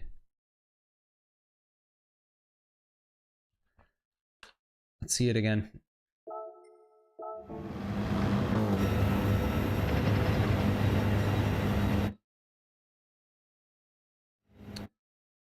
Yeah, always ended over the curb at the exit. You mean the brake? So come off the brake as you reach that curb on the exit.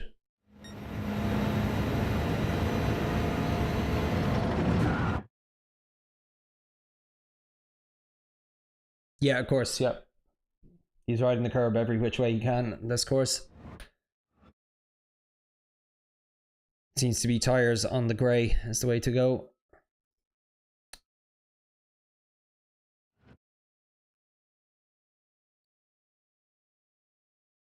Yeah, and it will give you the rotation. So what does he drop his speed to? Okay. So I think he's waiting for his speed to come down to about 190 and then he's slamming on the throttle. Wouldn't advise doing it in the race, it's risky. Yeah, good to know. Might need to do a practice race today just to see how I get on. There's enough time. There might not be. We'll see how we get on. If I can get down into the one low 35s, I'll consider it.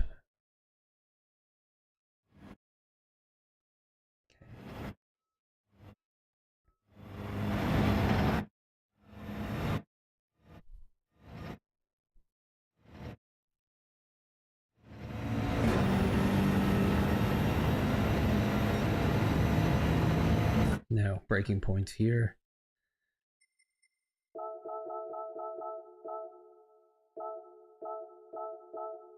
Okay. Did he must have broke earlier. Or did he just jump to that application of it immediately? You normally see a sliver of it on that first frame. I'm just looking at the lights to see when it comes on. Oh yeah, way earlier. Oh, he's braking way earlier there than I expected. I was braking at the 100. He's really far out from the 100. Okay. Yeah, which allows him... Yeah, because for me, I wasn't getting over that curb enough to be able to straight line this next part.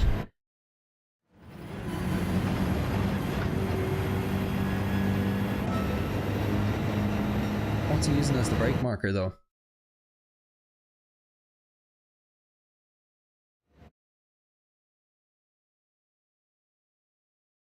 Anybody see any good brake markers for here? I'm looking at that white thing on the left.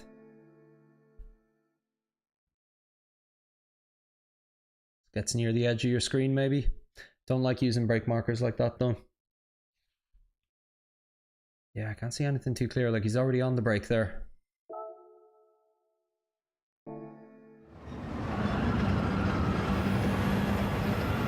And yeah, 100 board, but he's... Look how far before the 100 board he's braking.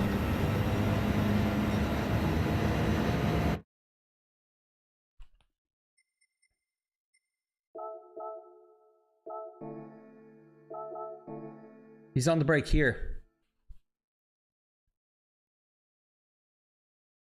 Like, normally when somebody gets on before one of those signs, it's at the point that it's near the top of the screen and you can use it that way.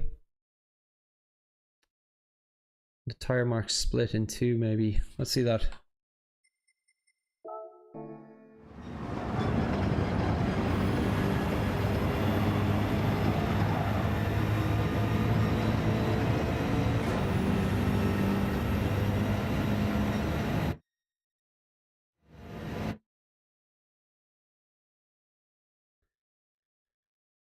What's that thing there? Is it a shadow?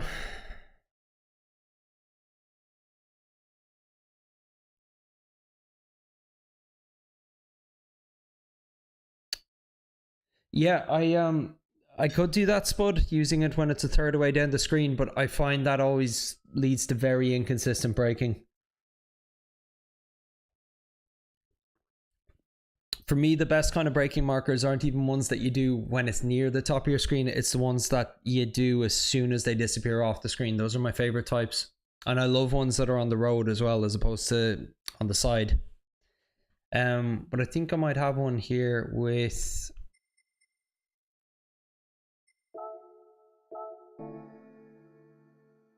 It's too early though.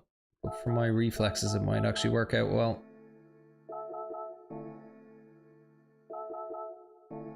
Being slower. Okay, I think I have something I might try.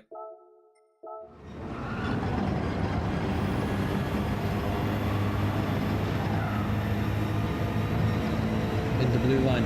Yeah, that's pretty much what I'm looking at, Dennis.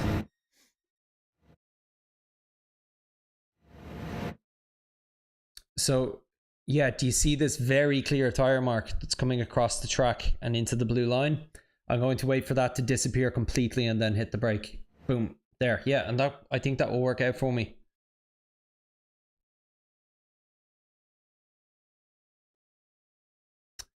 Yeah, well, I know what you mean, Drac. Like, sure, in the race, it's never going to be as exact because you have to account for the cars ahead of you as well and slips. So, on those ones, I eyeball it a bit more. But for the likes of setting a good time here, it'll be different. But yeah, Dennis, I think that's what I'm going to use. That same one that cuts across the track into the blue. As soon as I see that disappear. You'll notice with the brake, it's not like he slams onto it. It's like a gentle push.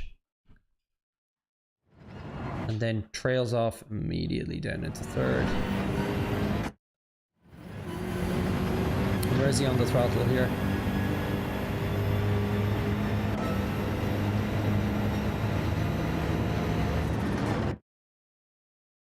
So he's not turning yet. I think he starts to turn just before the 50. Yeah.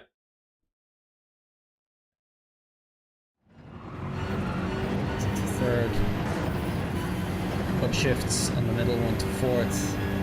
He does have to do a gentle lift on the curb in third as well. He's accelerating before but lifts off it. Now for me here, I've been using the edge of the as soon as the paint of that ore disappears, that's where I've been braking.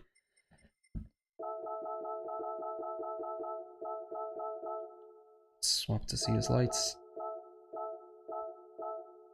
And I would say he's doing the exact same. Or maybe, no, sorry, a bit earlier. So he's just started to hit the brake, so it's right as it's about to leave. He might even be using the start of the barrier on the right there. Easy to go wide here, yeah. It's why I was going so wide. I was braking at the 100. And I wasn't getting over this curve at all, which prevented me from straight lining the rest of it.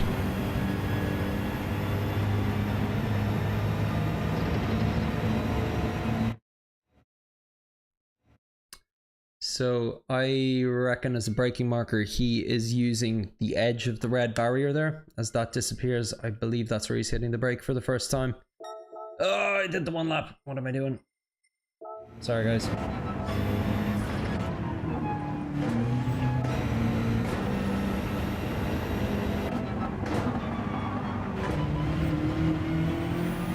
Start at the barrier, it's a good point here. Yeah, it seems to be.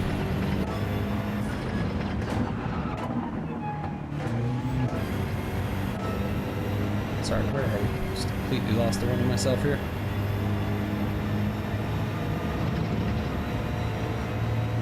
So I will bet...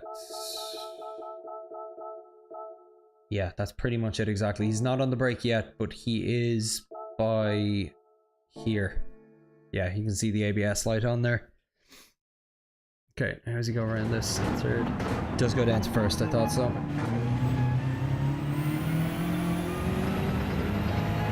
Now, where is he accelerating here?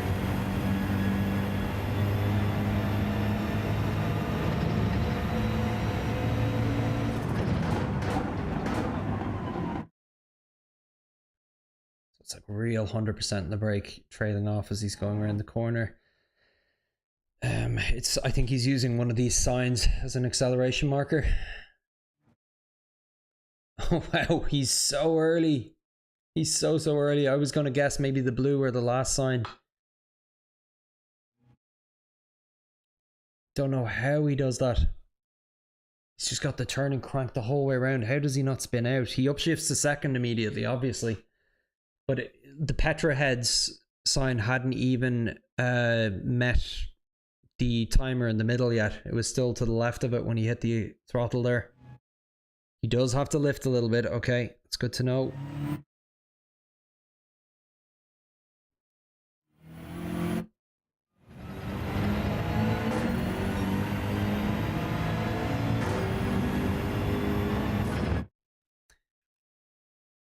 Okay, I think he's either coasting. Yeah, okay, so he's doing a bit of a coast here.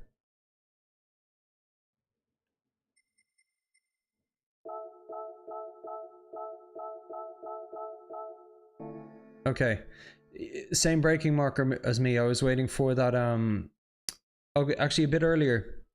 I had actually been waiting for the what you call it, the red and white barrier to completely disappear. I was slamming on the brake and then coasting and turning as I shifted down a gear. And it felt quick enough. I didn't feel like the ghost was disappearing too quickly from me here, but he's, yeah, very different approach. So he kind of coasts going in and then brakes for longer. We'll see. I'm sorry, this last one here.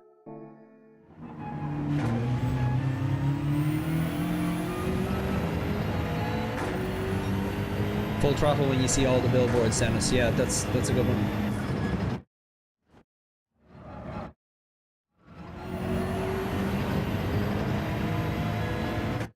Where is he braking here now?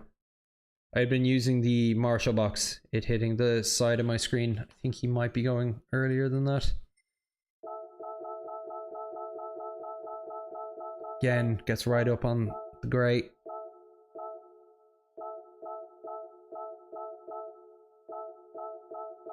Okay, yeah, he's using the Marshall box as well, so it's before the 50, after the Marshall box, before the 50. Third, second, okay, first again. It's a bit of a traily, it's a very traily kind of course, this one, of those long winding turns. I don't know, you wouldn't call them hairpins when they're that wide, would you? I wouldn't personally.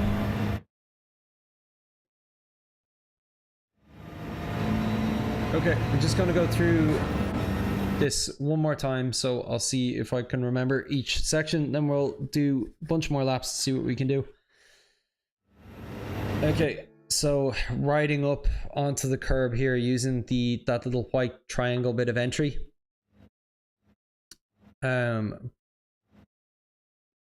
Braking after the 50 board disappears off the screen. 50% dab. Dabbing, yeah, he was bringing his speed down to about 160. Accelerating as soon as that hut reaches the middle of the screen. So there. Full on throttle here now in a split second. There we go. Keeps it in fourth. Shifts into fifth going over this first curb. Just flat out through here, making good use of the curbs.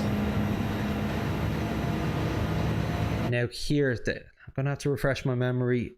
I think he brakes right after the 50, if I remember right, or was it at the 50 exactly?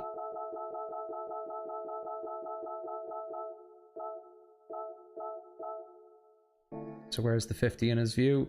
Okay, as the 50 hits the mirror.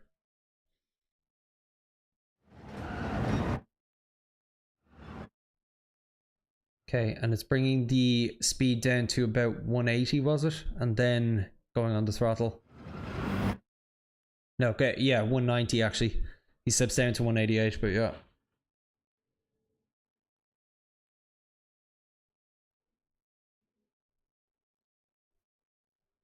Turns. That's the braking area lies.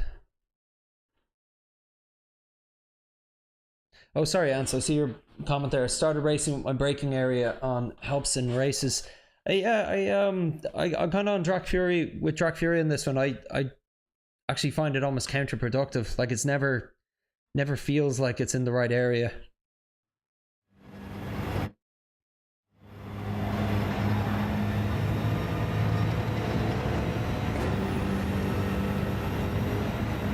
Okay, now this is the one we spent a bit of time on. So that tire mark there going into the blue. Now, so that's where I'll hit the brake. That's where he's doing it. Okay, a little bit of a lift going over this one. Upshift going over the middle one. Jeez, it's going to take me quite a while to get that one right. Okay, braking at the edge of the red barrier. Down to first, accelerating when all the billboards are in view. Need to do a little lift. Upshifting to second as well helps. Now here for me, I start to coast here. So this is how I've been doing this one, and I actually quite like it. So I start coasting here.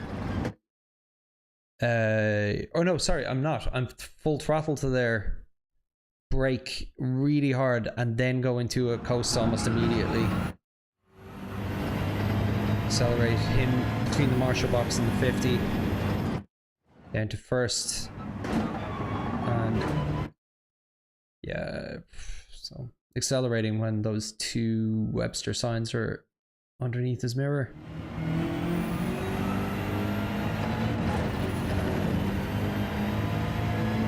Okay, still not remembering all that one more time. So at the 50% over, bring it down to 160, then accelerate, upshift to fourth and accelerate with that hut.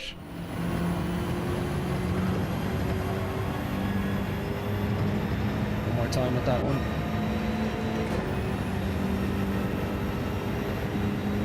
At the 50% brake, downshift to third, bring the speed down to about 160, upshift to fourth as you accelerate with that hut. Okay.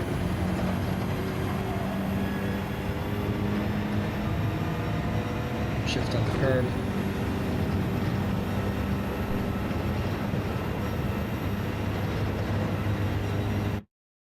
Is always too early, the braking area that is, says Spud, but it can be a good reminder in the heat of battle. Yeah. Okay, so it's as the 50 hits the mirror, we are downshifting to, I think it's just fourth here if I remember right. Yeah. Okay, brake it, holding the brake the whole way over, then accelerating almost immediately once you're on the grey.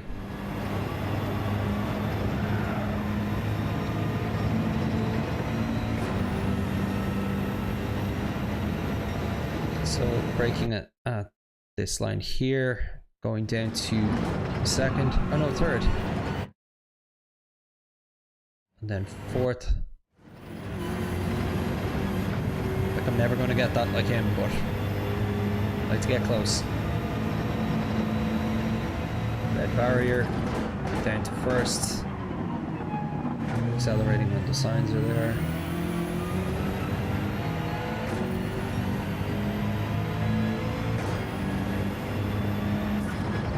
Third, shift to fourth. Okay, he doesn't, sorry. I need to pay more attention to the gearing actually. 2, 1. That's normally where I start. I just kind of got overly technical there and skipped over it a bit. Okay, sorry guys, I really need to commit this to memory and I don't quite have it yet. So at the 50% brake, down to third. Upshift to fourth once that's in the middle of your screen. 160 is about the lowest speed you should reach. Upshift here at the curb. Keep going flat out.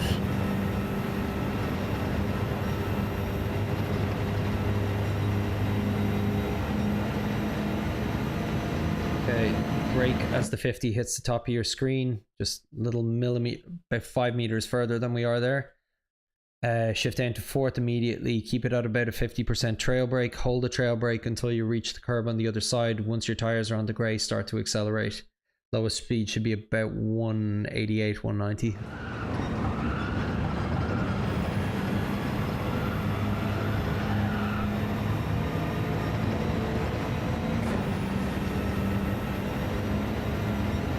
Okay, braking here, bringing it down to third, coasting in, or not, pretty much on the throttle right away, but a lift, then right as you hit the curb, hit the, yeah, it's weird, he's kind of like on and off the throttle there, going over it. But what I would do is try to give a little bit of throttle application before a lift going over, and then back on immediately, upshift to fourth, till you on, wait till your revs come up and then go up to fifth, obviously. Red barrier down to first, wait for the signs, upshift to second, lift a little, just judge it.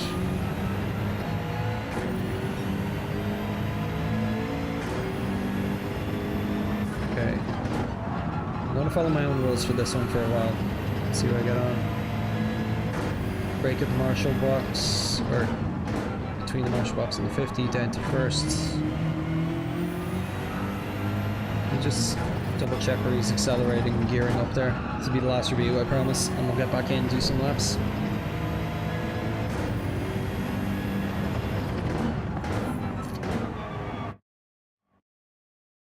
Okay, so he's pretty much starts going for the throttle and upshifting to second by about the time that first Webster sign reaches the middle of the screen. But it's a little hesitant, a bit of a lift.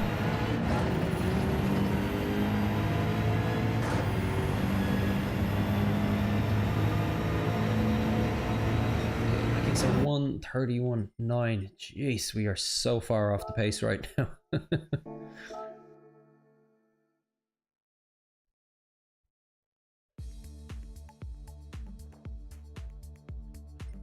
All right, I'll set a challenge for myself.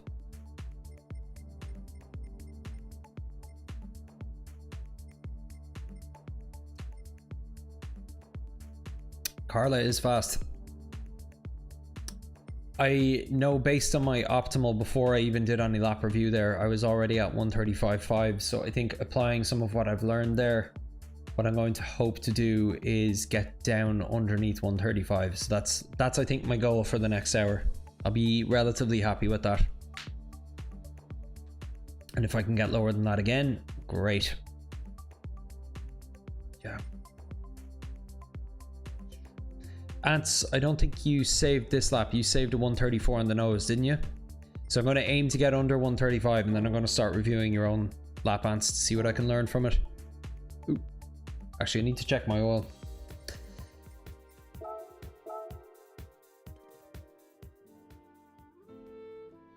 May as well change it while I'm here.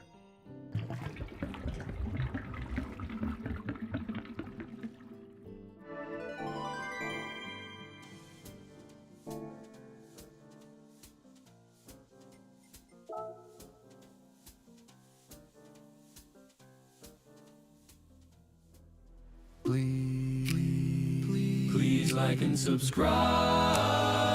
Please like and subscribe. Please like and subscribe.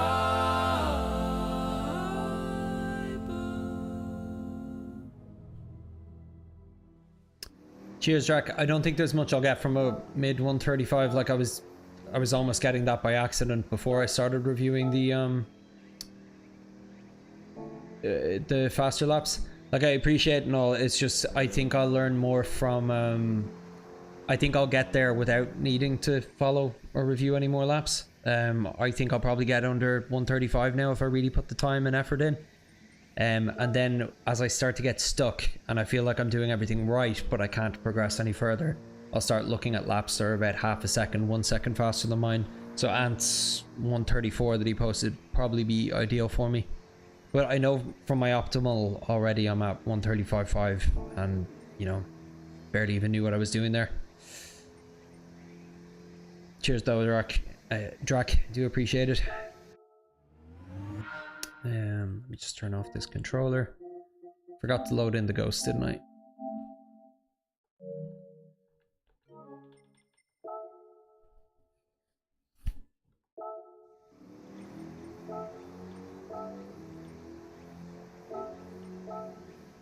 Thanks so much for tuning in again, lads. I think this is becoming my favorite session of the week. Just the no pressure, have the chats, mess around with the robot voice, set a good quality time kind of sessions. They're real chill. I really like them.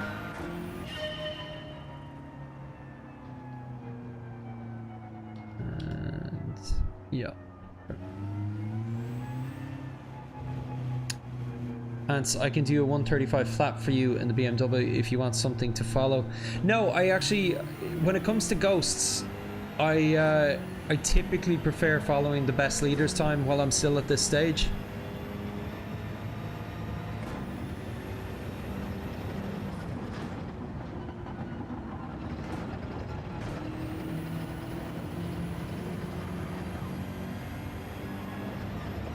No, it's funny, even as slow as I was there, still went wide. May get sweaty lobbies.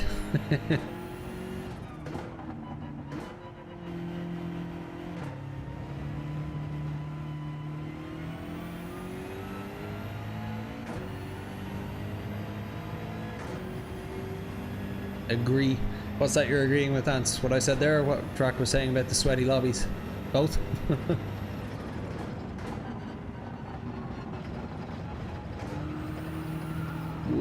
Turned it too much on the curb. Okay, yeah, it's gone.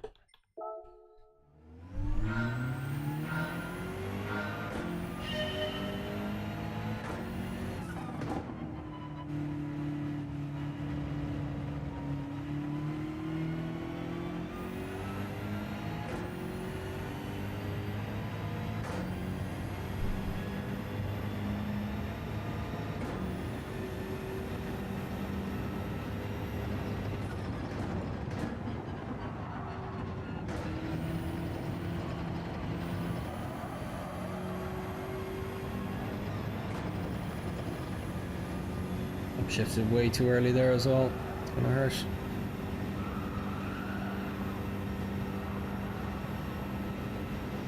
It's instinctively trying to stabilize the car, so before the 50 hits me. There we go. Oh.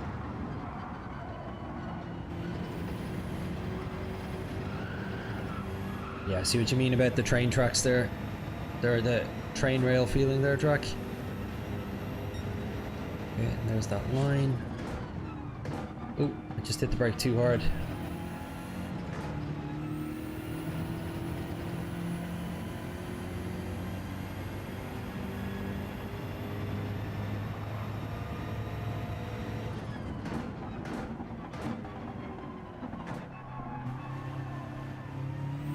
Tighten that up a good bit.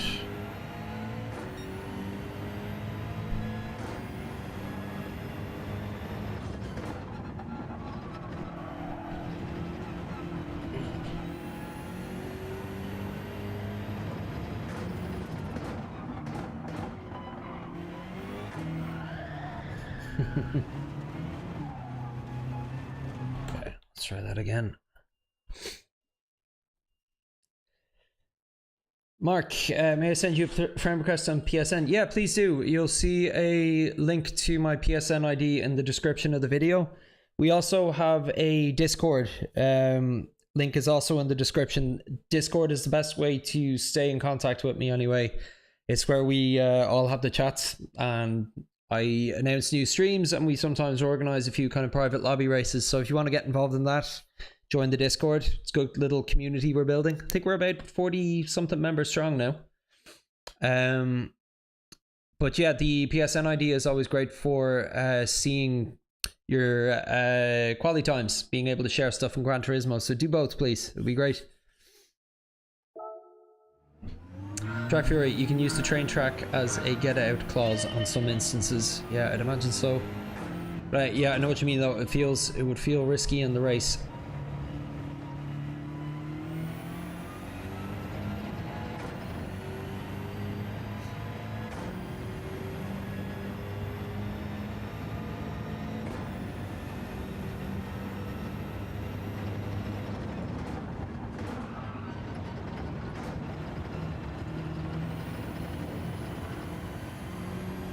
Okay, just about. Felt good though overall.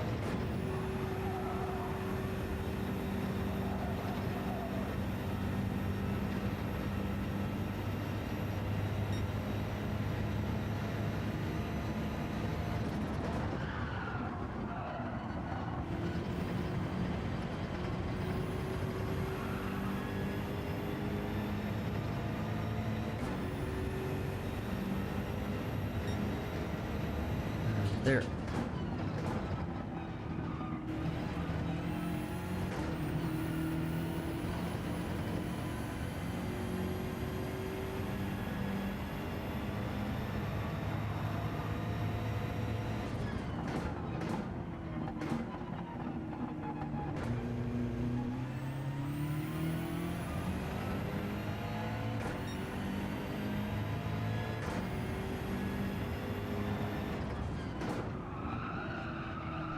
Missed it.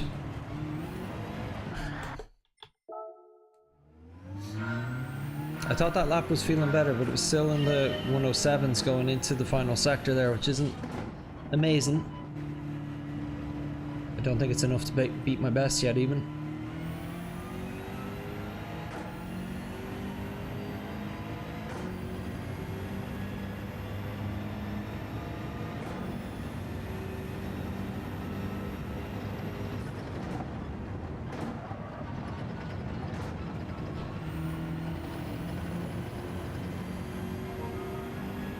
There you are, Mark. I'll accept that once we're done with this stream here.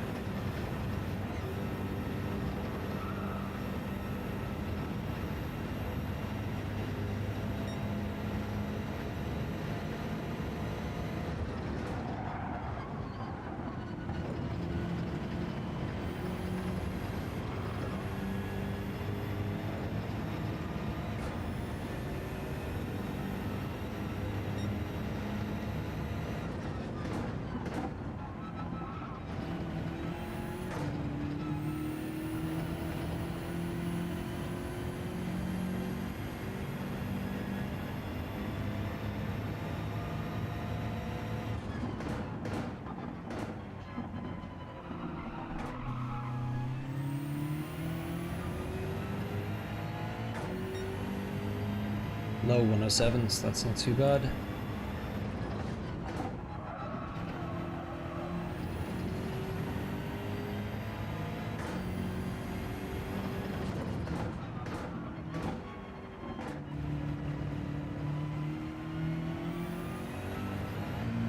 Okay, should be a new record lap here now.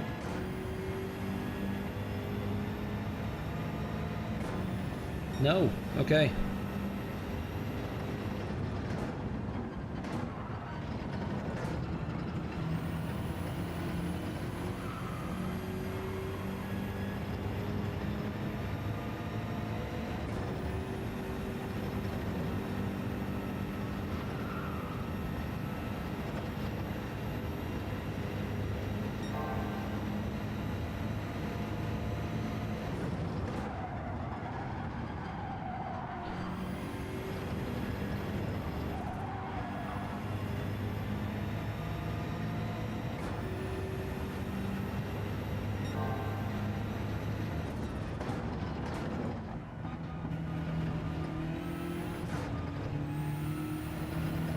Ooh, lost a lot of time there.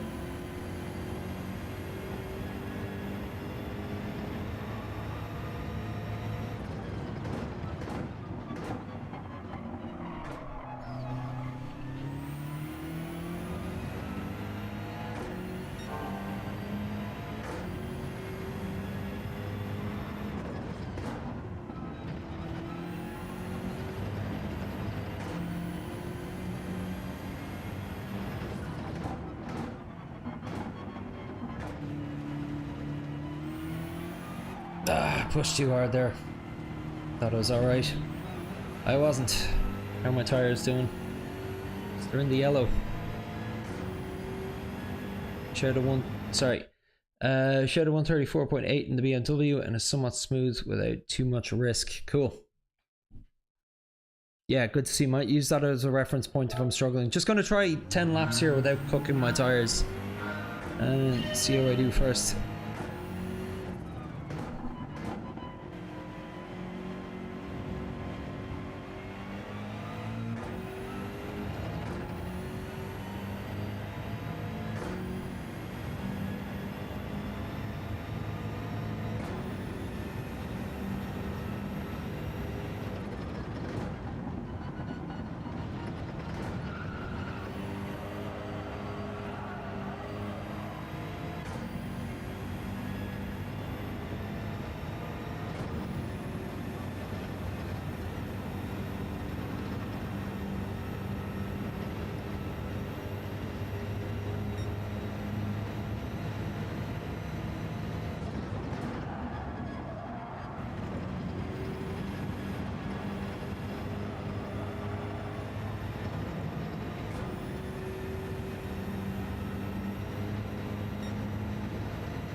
Okay, let's do best.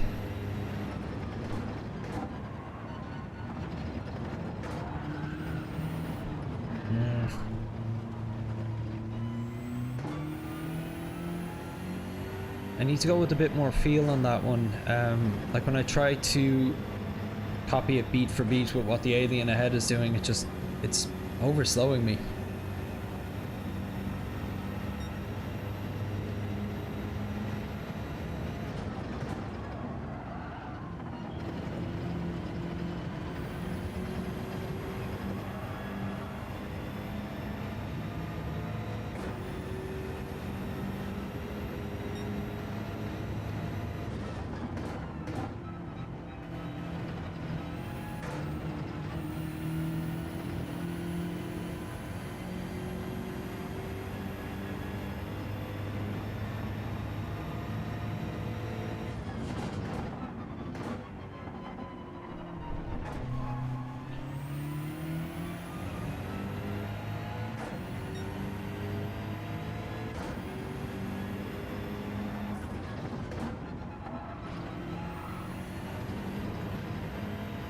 Let's go a bit faster.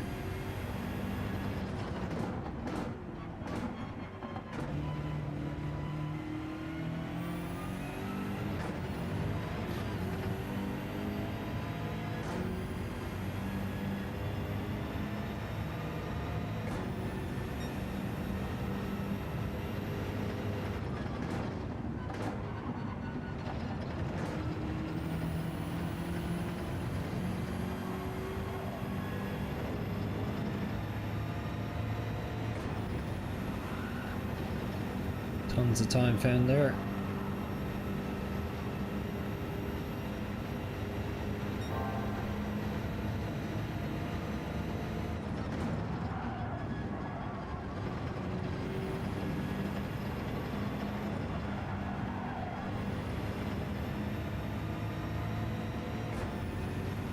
Lost a bit there.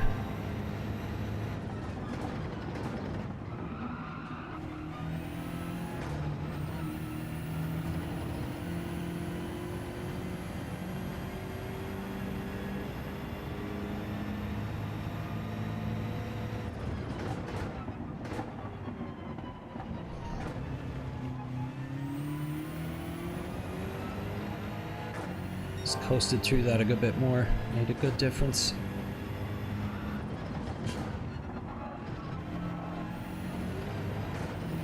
No! Ah! That was one of those skin of my teeth moments where I'd say a millimeter off there and I wouldn't have bounced the car around. The tires are looking a bit hot.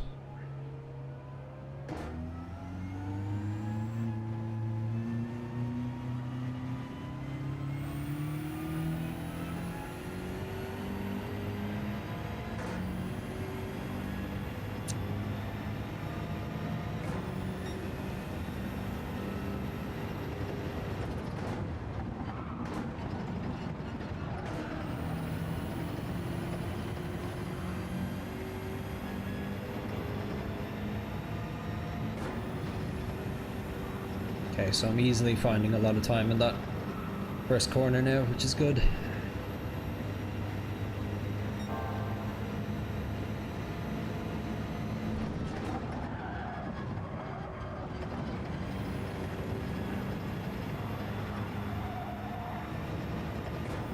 Time 2.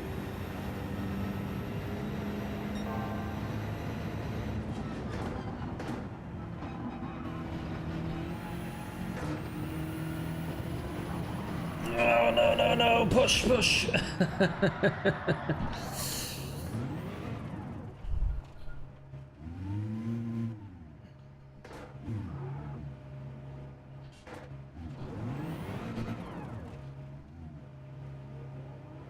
Okay, I don't think this is going to be a top lap.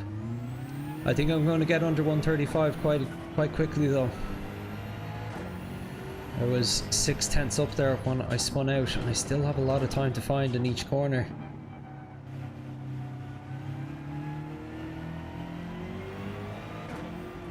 Honestly, at this rate, once I start to get comfortable with it, I'd expect to get down into the low 134s this week, I think.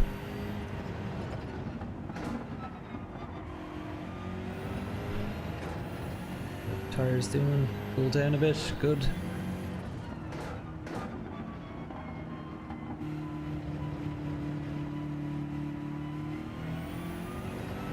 It's a bit of a high risk, high reward type track.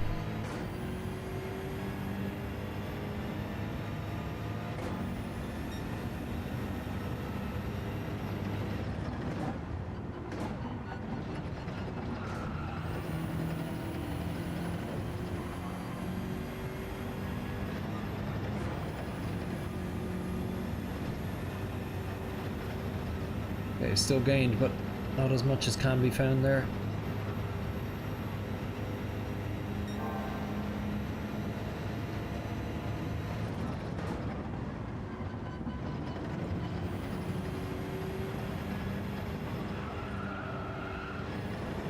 Yeah, that wasn't good.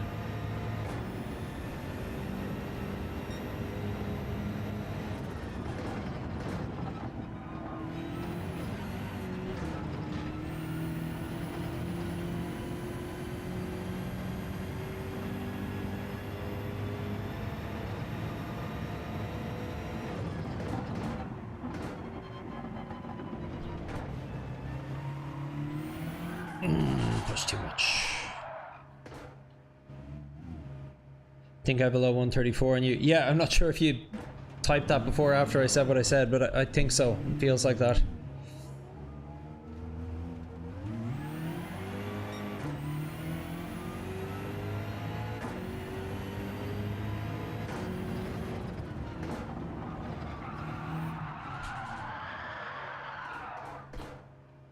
Tires are completely cooked. I'm gonna have to start again.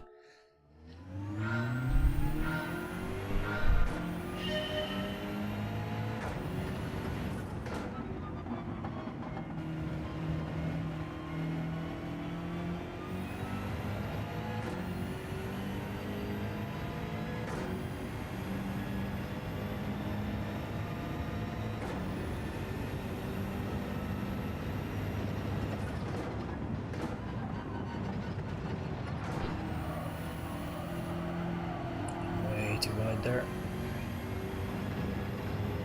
Just slipped off the curb.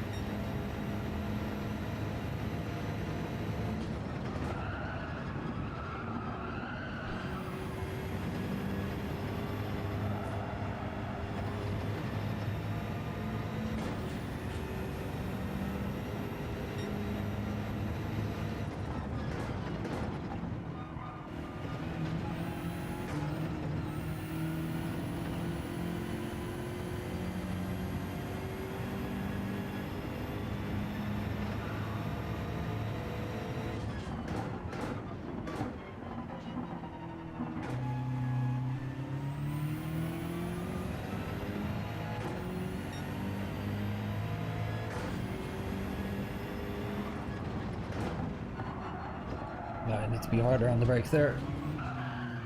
Gosh darn it. BMW's second year is fragile. Okay.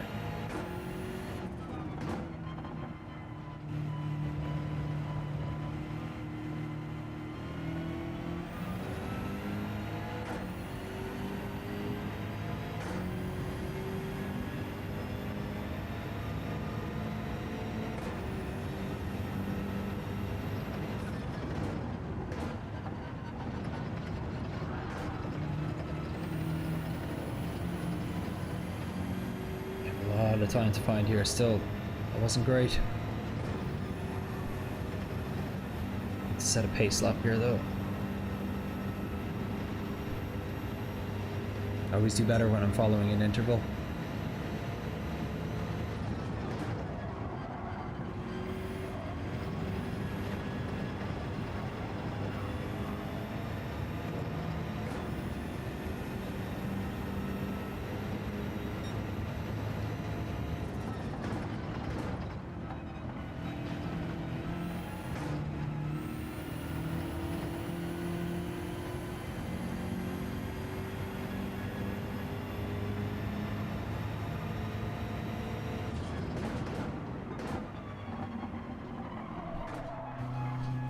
too wide.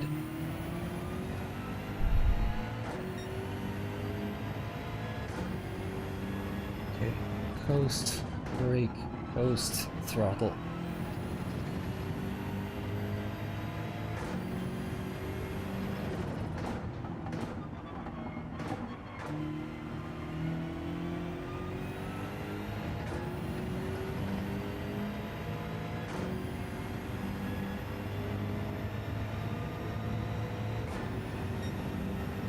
Four.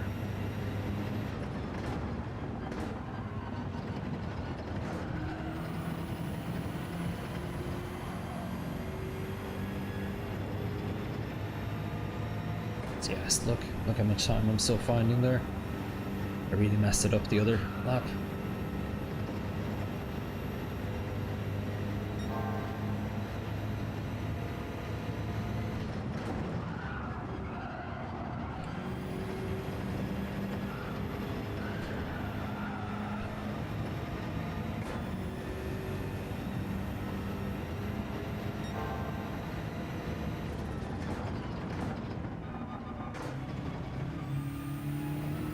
Shifted way too early there, that's gonna hurt. Help my exit speed a little.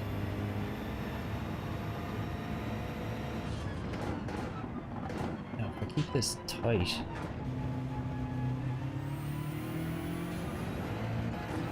Yeah, I knew there was time to find there, but my exit was a bit botched.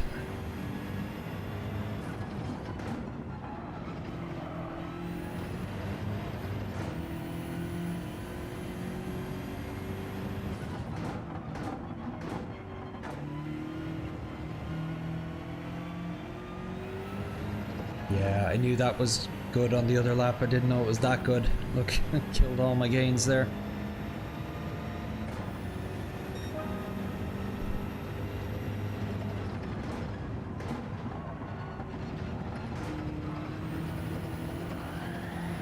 Oh, I'm sliding.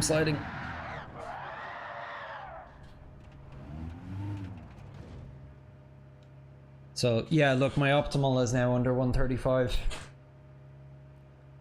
Need to stick with it.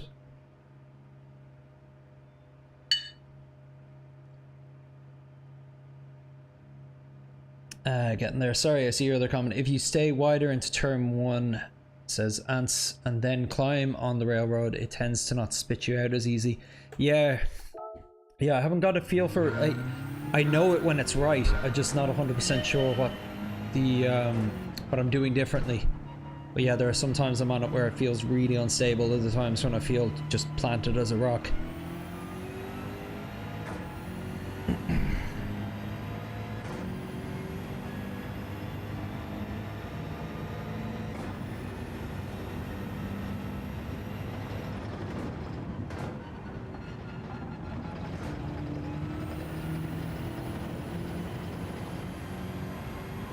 So it's just a bit slower there in general.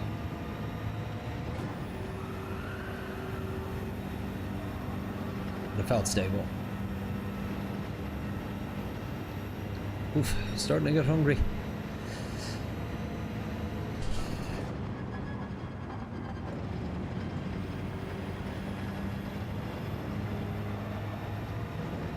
Okay, that felt alright.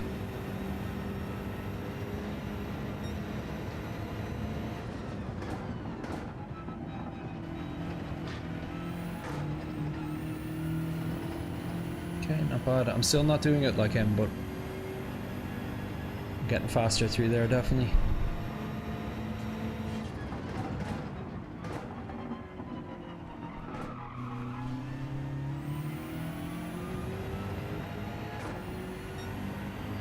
Six, that's good. Post, brake, post, throttle.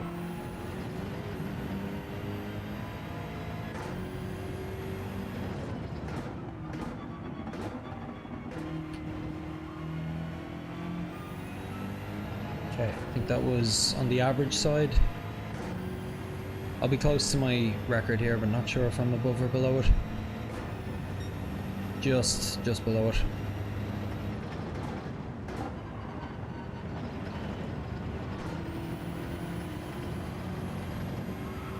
see, there's all that time. It's all about turn 1 for me at the moment. It's where I'm the most inconsistent.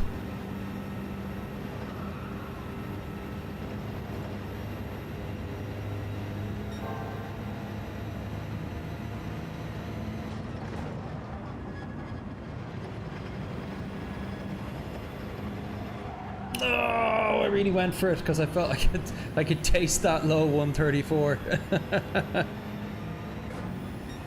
Sorry, what are we saying in the chat? I can be wrong, but I think the endurance model is a bit quieter on the exit of the curve. Who knows? I couldn't tell you either way. This is the thing, if you break it down to its simplest form, is that it's high speed and the more momentum you carry, the better. Yeah. Let me check something. I think something on the feed just died. I'll accept your friend request there, Mark, as well.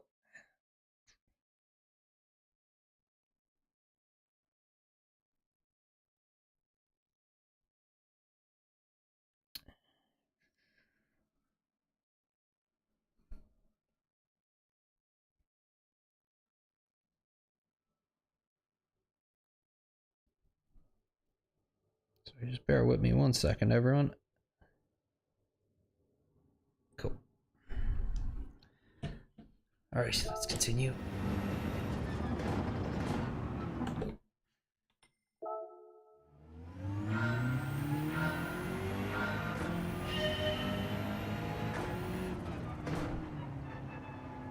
Where's the Irish nanny out? I turned her off. Just need to concentrate a bit more. She's off cleaning the kitchen, Drac.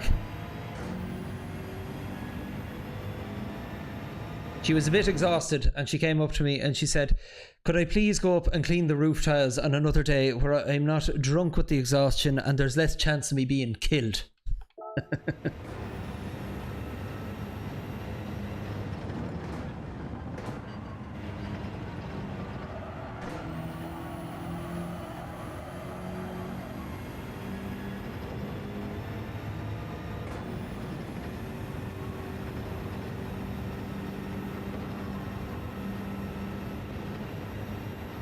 Mrs. Oil, yeah.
So much time to get from there.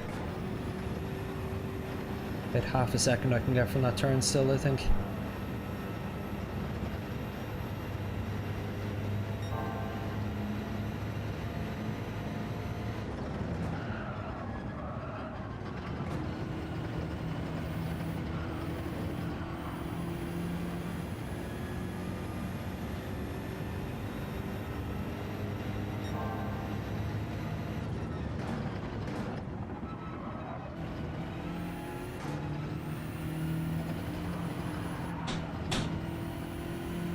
Lost it there.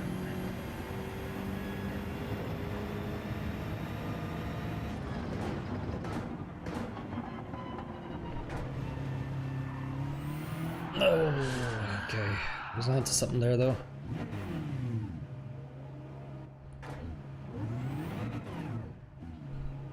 Tires holding up. Go easy on them for the next turn or two. Try again.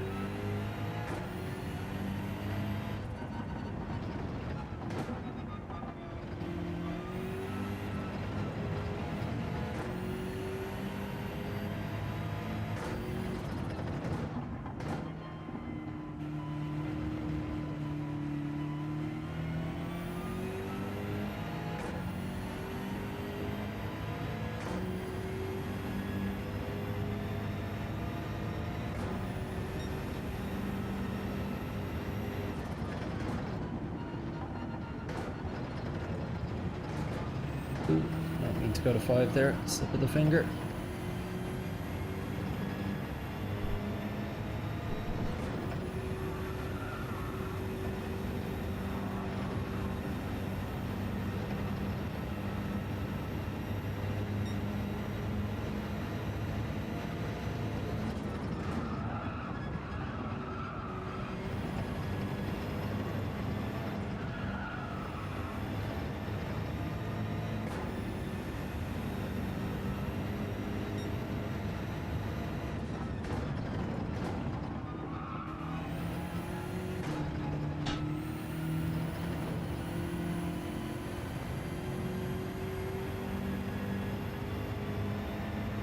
Tons of time to find here.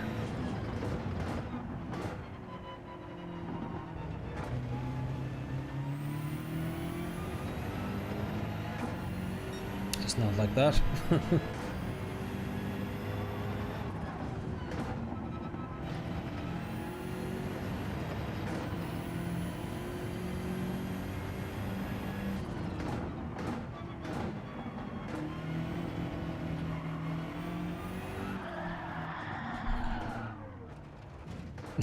Beaming around Kyoto. How you doing, Freeze? Good to see you, man. Hope you had a good weekend.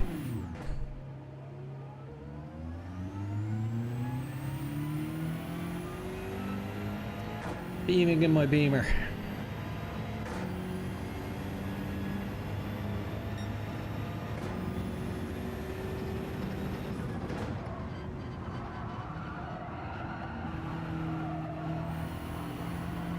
Oh, one thing I almost forgot about was I said I was going to try a few laps in the Ferrari, so I'll do that now after this one.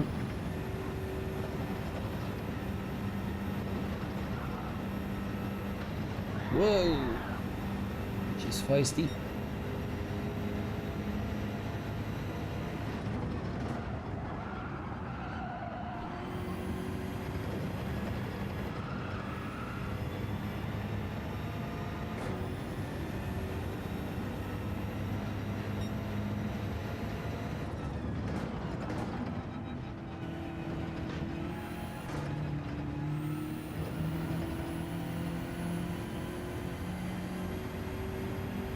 Too little sleep. Having too much fun, I hope.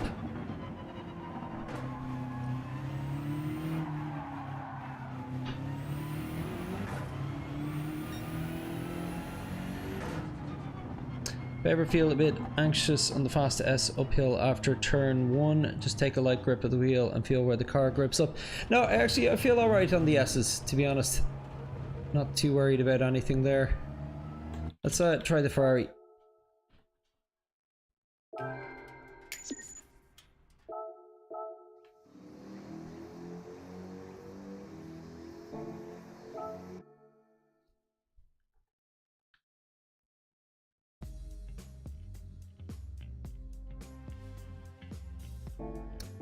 Oh, you were working during the weekend? I didn't realize you, I thought you were more of a 9 to 5er, Freeze.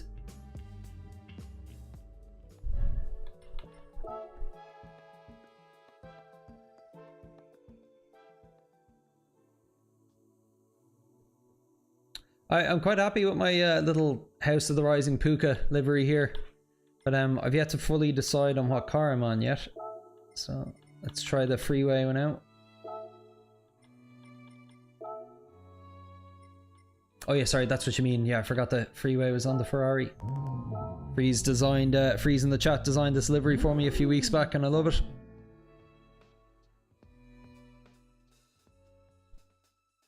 Or like 8 to whenever you're done. Are you heavily commission based then? Sounds like it, if that's what you're doing.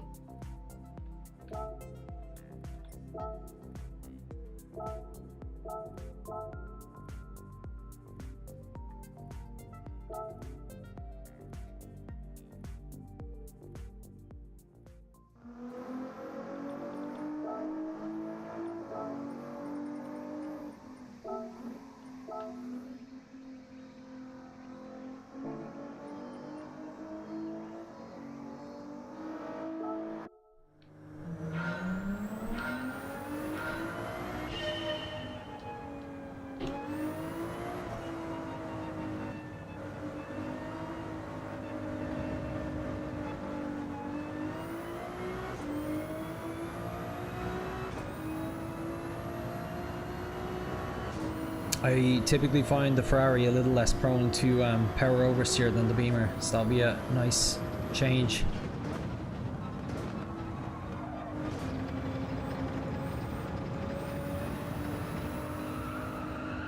Like even there, I know I went wide, but if I was in the Beamer, that would have been just completely lost. Might find myself racing in the Ferrari.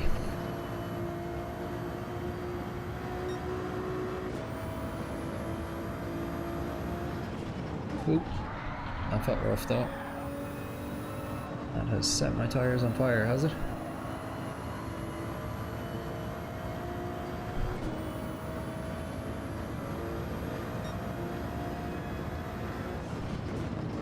Sorry, what were we saying in the chat? Weekends are there to study for new products, getting some stuff done for other projects too. And then, oh yeah, you got your Nürburgring 24-hour coming up.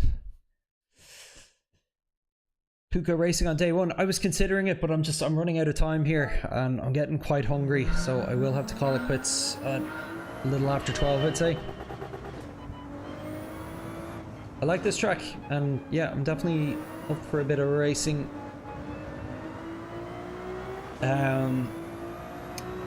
Yeah, just don't have time this morning, unfortunately. Set fire to those tires.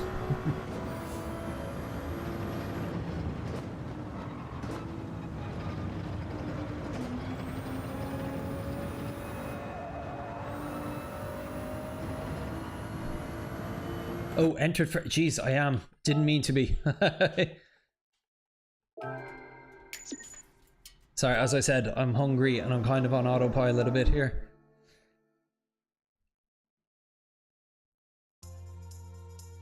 Thanks for thanks for calling that out, Priest. Would not have been like to have been thrown into the deep end there around the time I want to be going for a sandwich.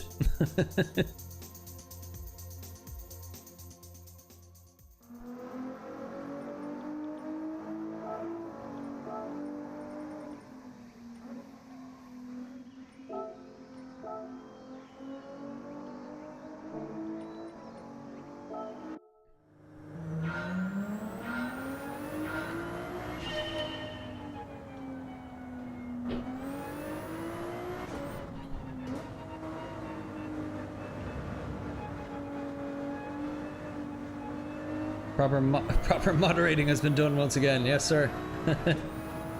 We've a new German lad who was in the chat earlier and gave me an ad. He might have joined the Discord as well. Name is Mark.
Can't wait to do some laps later. I love Kyoto Park. Yeah, it's fun. I really like this track.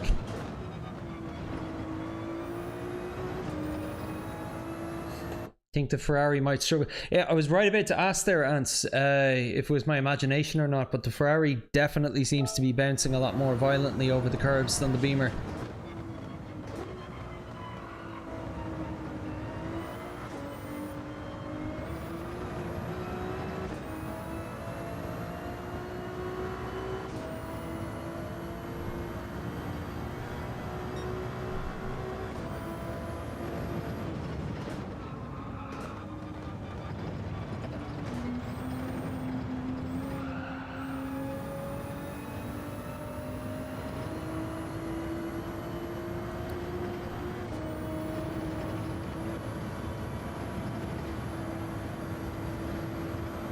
Yeah, I don't think I'll be long in the Ferrari at this rate.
Yes, bud, I hear you.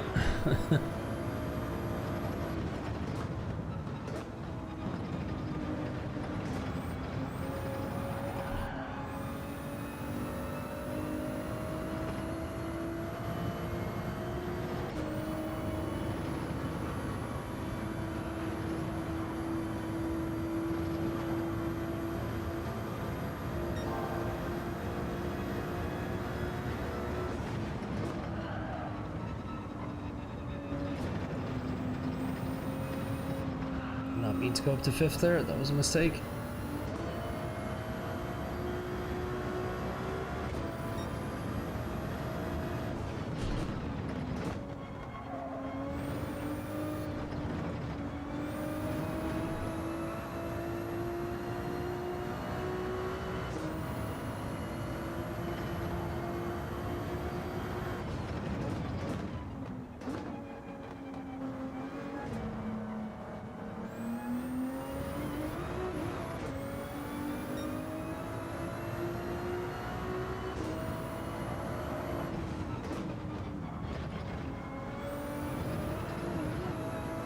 Oof.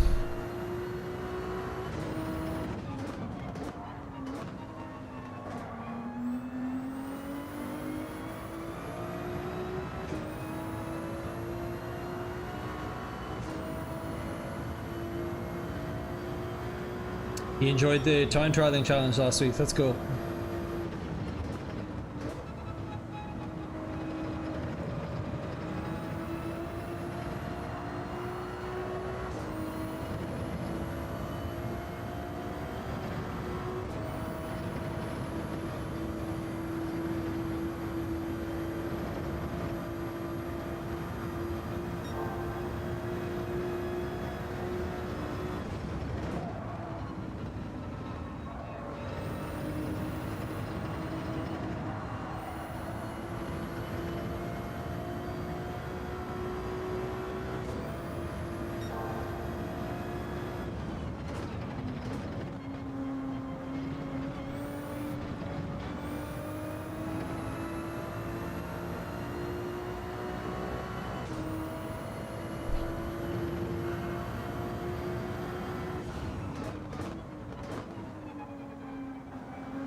not even close to my standard with the Ferrari, and don't have a huge amount of time left, so I'm going to jump back over to the BMW.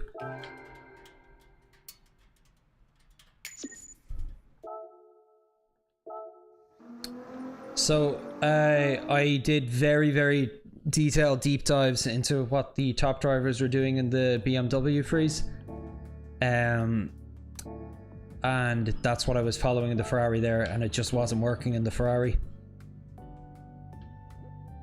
But you are riding those curbs like a rodeo clown at this track. No, it's not. Just watch a replay freeze before you comment, like you'll see what I mean. Or just even look at the ghost ahead of me.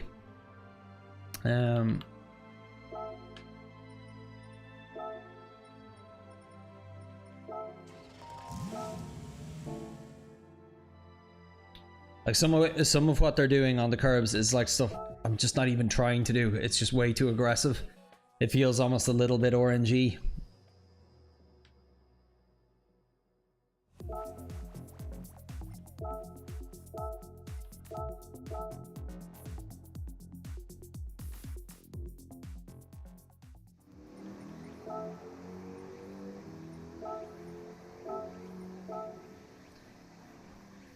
But yeah, I've roughly around a second to find here in terms of optimal lap, in terms of where I am. See if we can do that in a few minutes now.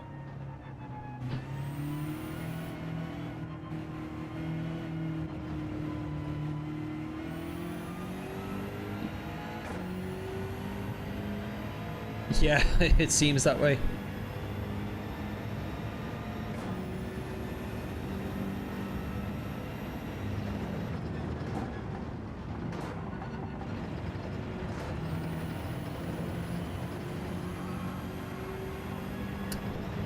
Yeah, much prefer the BMW for this course overall. Don't like the snap oversteer, but just the way it handles the curbs is so much nicer than the Ferrari, and so much of this course hinges on how you handle these curbs.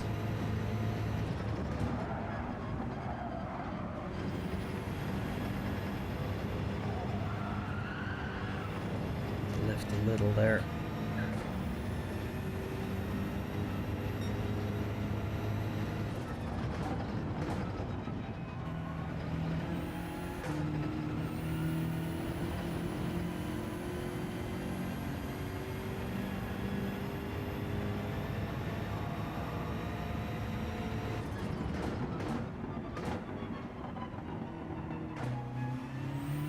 Yeah, and that's why I don't like the BMW. It's the one thing I don't like it for. Curb riding is RNG at times. Yeah, definitely.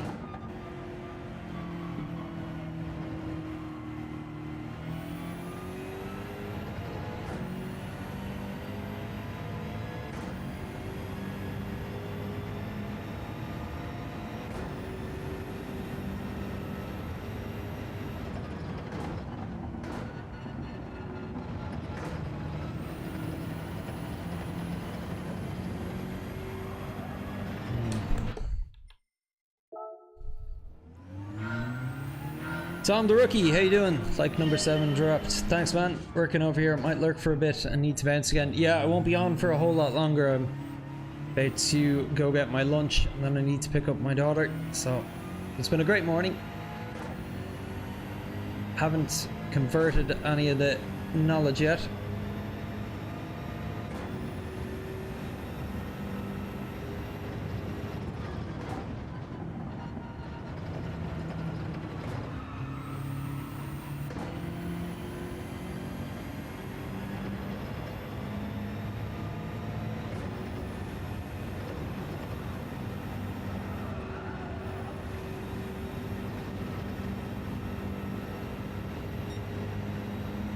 Try 10 laps, see how we do.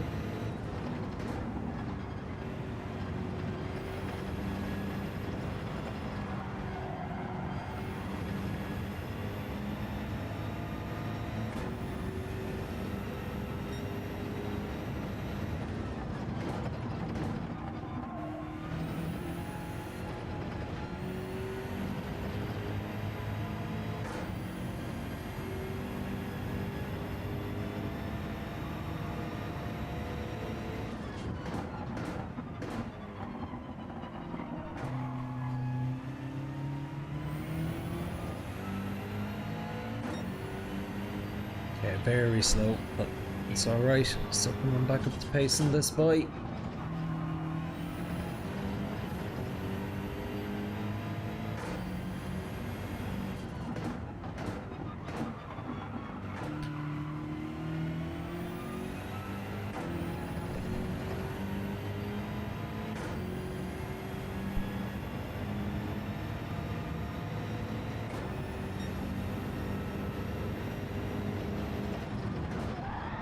Ugh.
Kept it in fourth there, just didn't feel the need for third in that instance.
Just left off heavy there.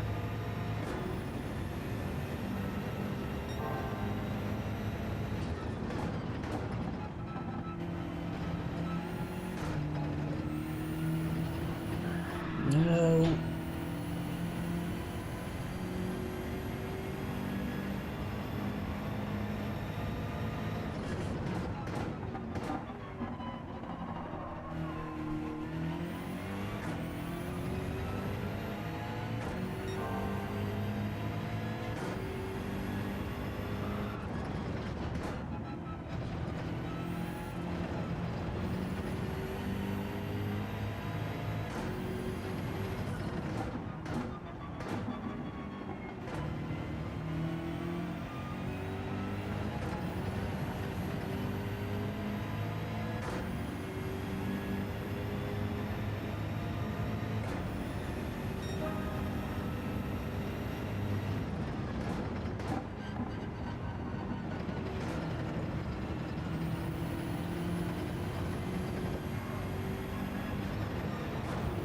Come on.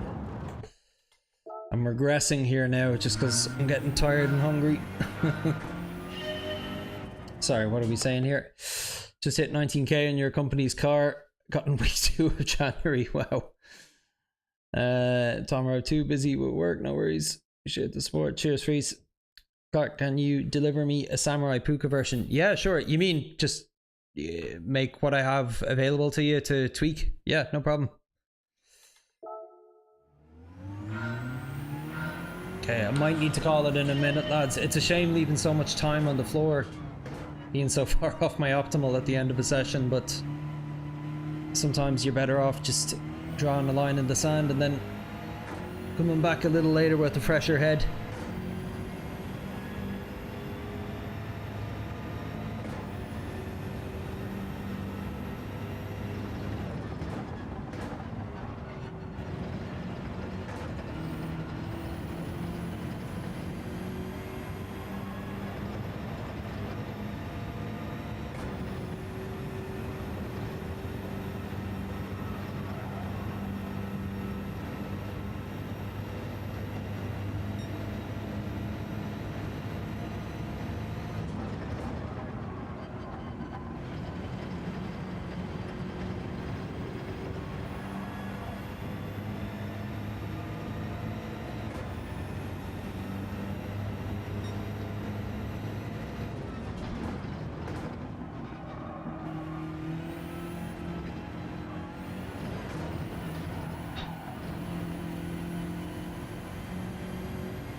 Which SVG are you looking for, Freeze? I'm not sure.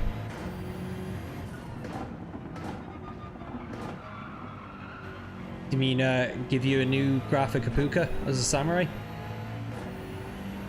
Let me know. I owe you quite a few, so I'm happy to put some time in for you, man.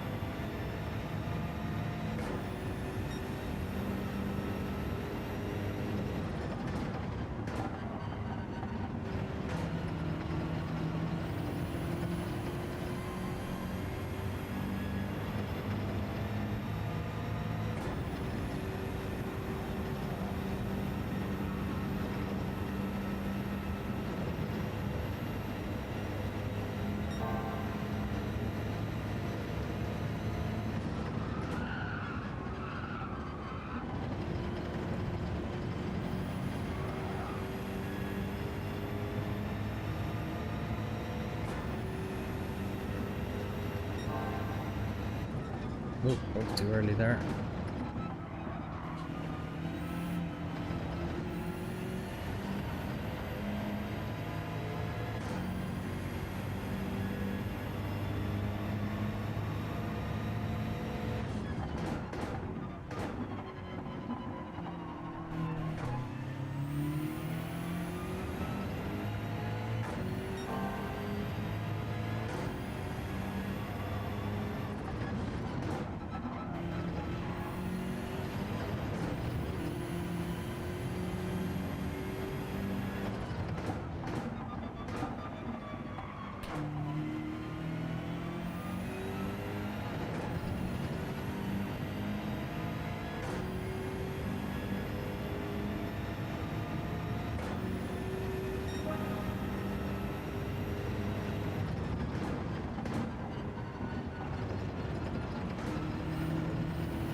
No, just as I was heating up.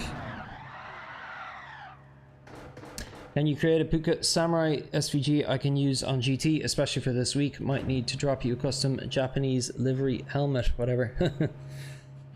Yeah, no worries, Freeze. I'll try get you something this evening. I'll drop you a DM, slip into your DMs, slide into your DMs in Discord. That could never not sound dirty to me. Let me just slide into your DMs.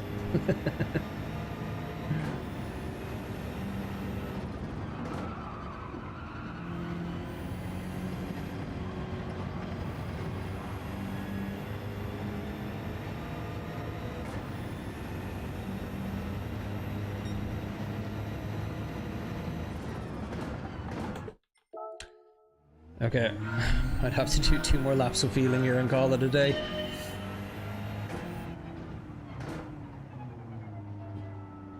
Yeah, that's what I've been saying to you the whole time, Freeze.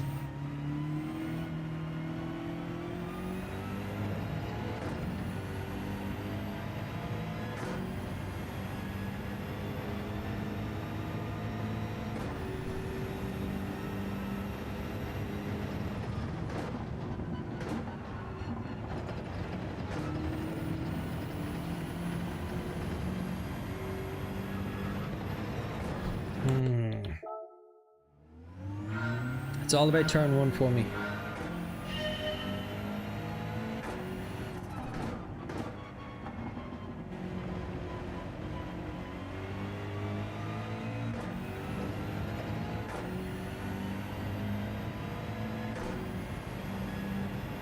I have! With my subtle and pleasant winks at the camera. I thought I implied it.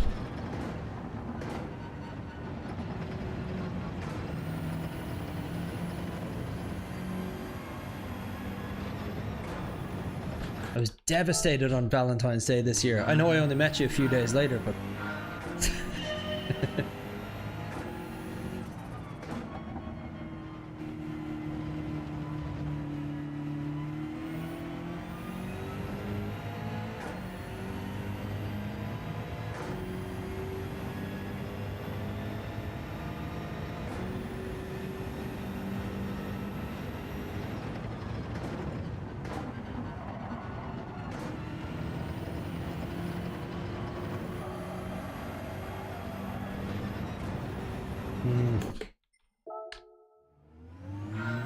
Yeah, no, I'm getting a lot worse here. I need to...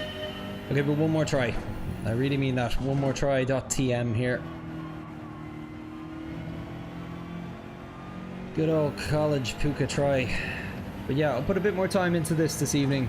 I reckon I can get down into the low 134s ahead of my first races tomorrow morning.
It's frustrating.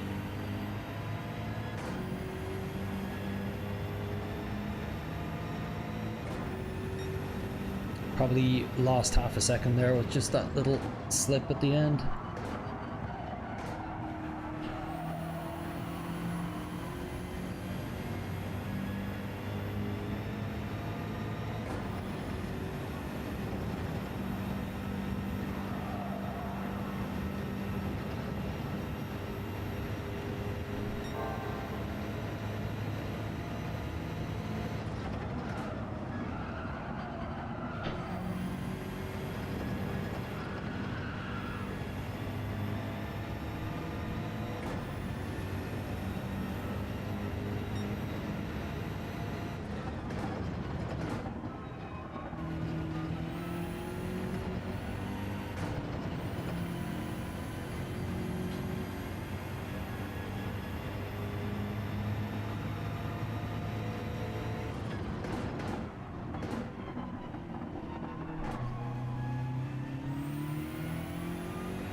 I'm surprised I lost time there. Felt like it's a bit more flat out.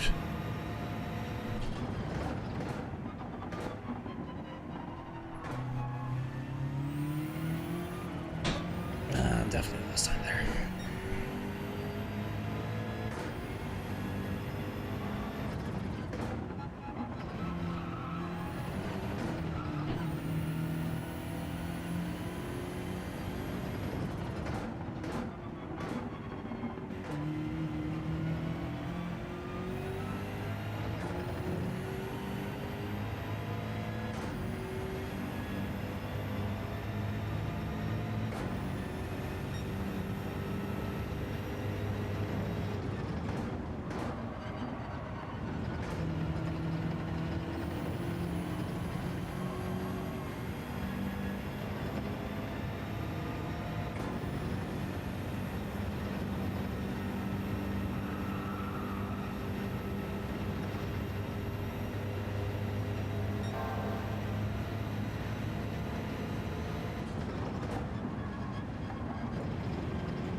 Too aggressive through there.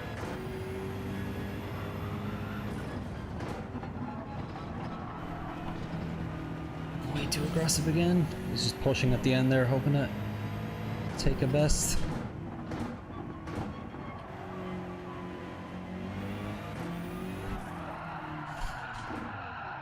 Okay, focus.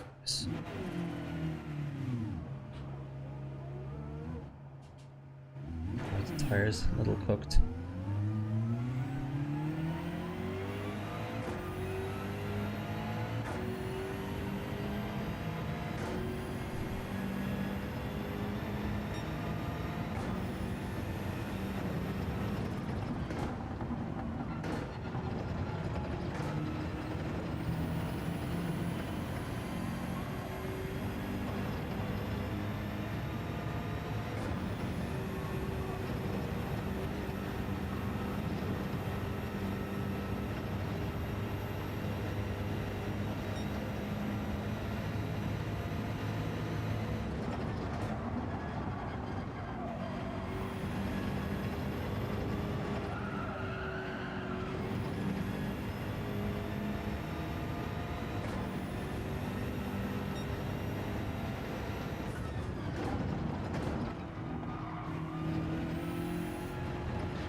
Yeah, you just can't point it like that. To be way more gradual.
Unfortunately. Well, I got under 135 at least. So one objective completed. It's still so much time on the table.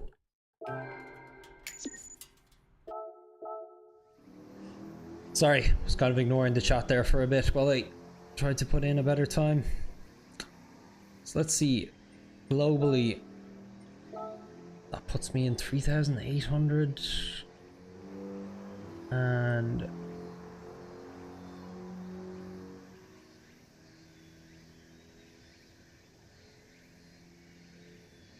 we have 29,000 people who've set time, so I'm not even in the top 10%. I'm okay for the top of C rank, probably qualifying mid-table.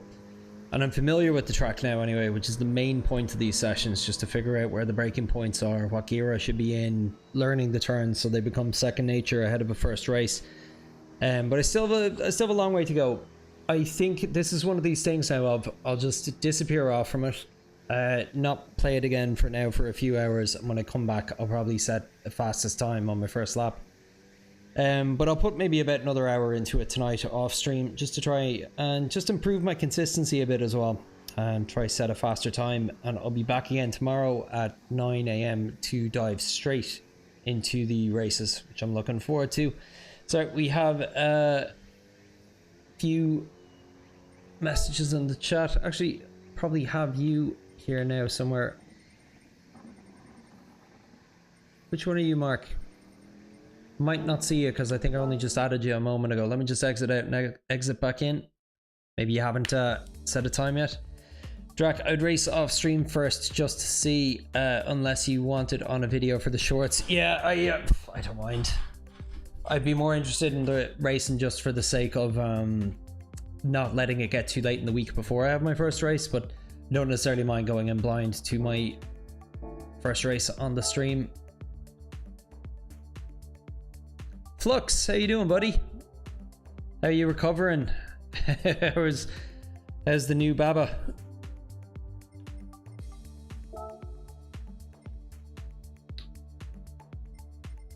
Let's see. Okay. Looks like our new friend Mark hasn't set a time. Cool. Curious to see what you can bring to the table too, Freeze. Well, hope you're recovering okay, Flux. Sounds like an absolute roller coaster of a week that you had there.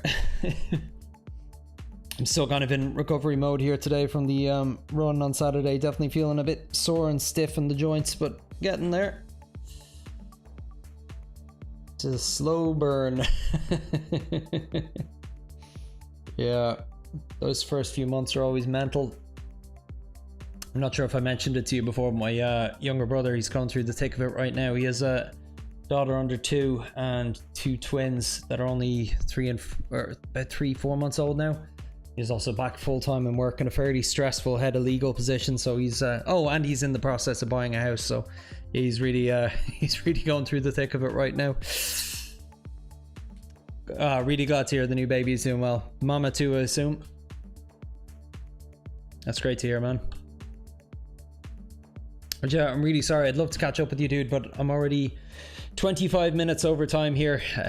I need to get some lunch and then need to go collect my daughter from school, so in a bit of a hurry. You're in the 135.7s yourself, Mark. Nice. Don't see you on the list yet. We'll get you there. All right, look, everyone, thanks so much for tuning in today. I really do enjoy these morning sessions, just taking it a bit easier, but I'm starving now and a bit tired, so better pull the plug. Yeah, Mark, I'll keep an eye out for it anyway. But anyway, to all of you watching, I'm Clark. This is Puka GT. I'll catch you tomorrow at 9. See you then. We're getting some racing. Have a good day.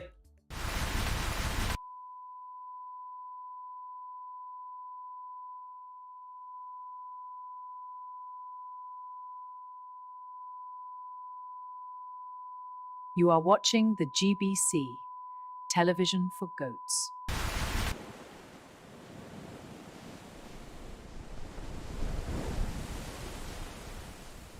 How can the heart truly want what the mind can never possess?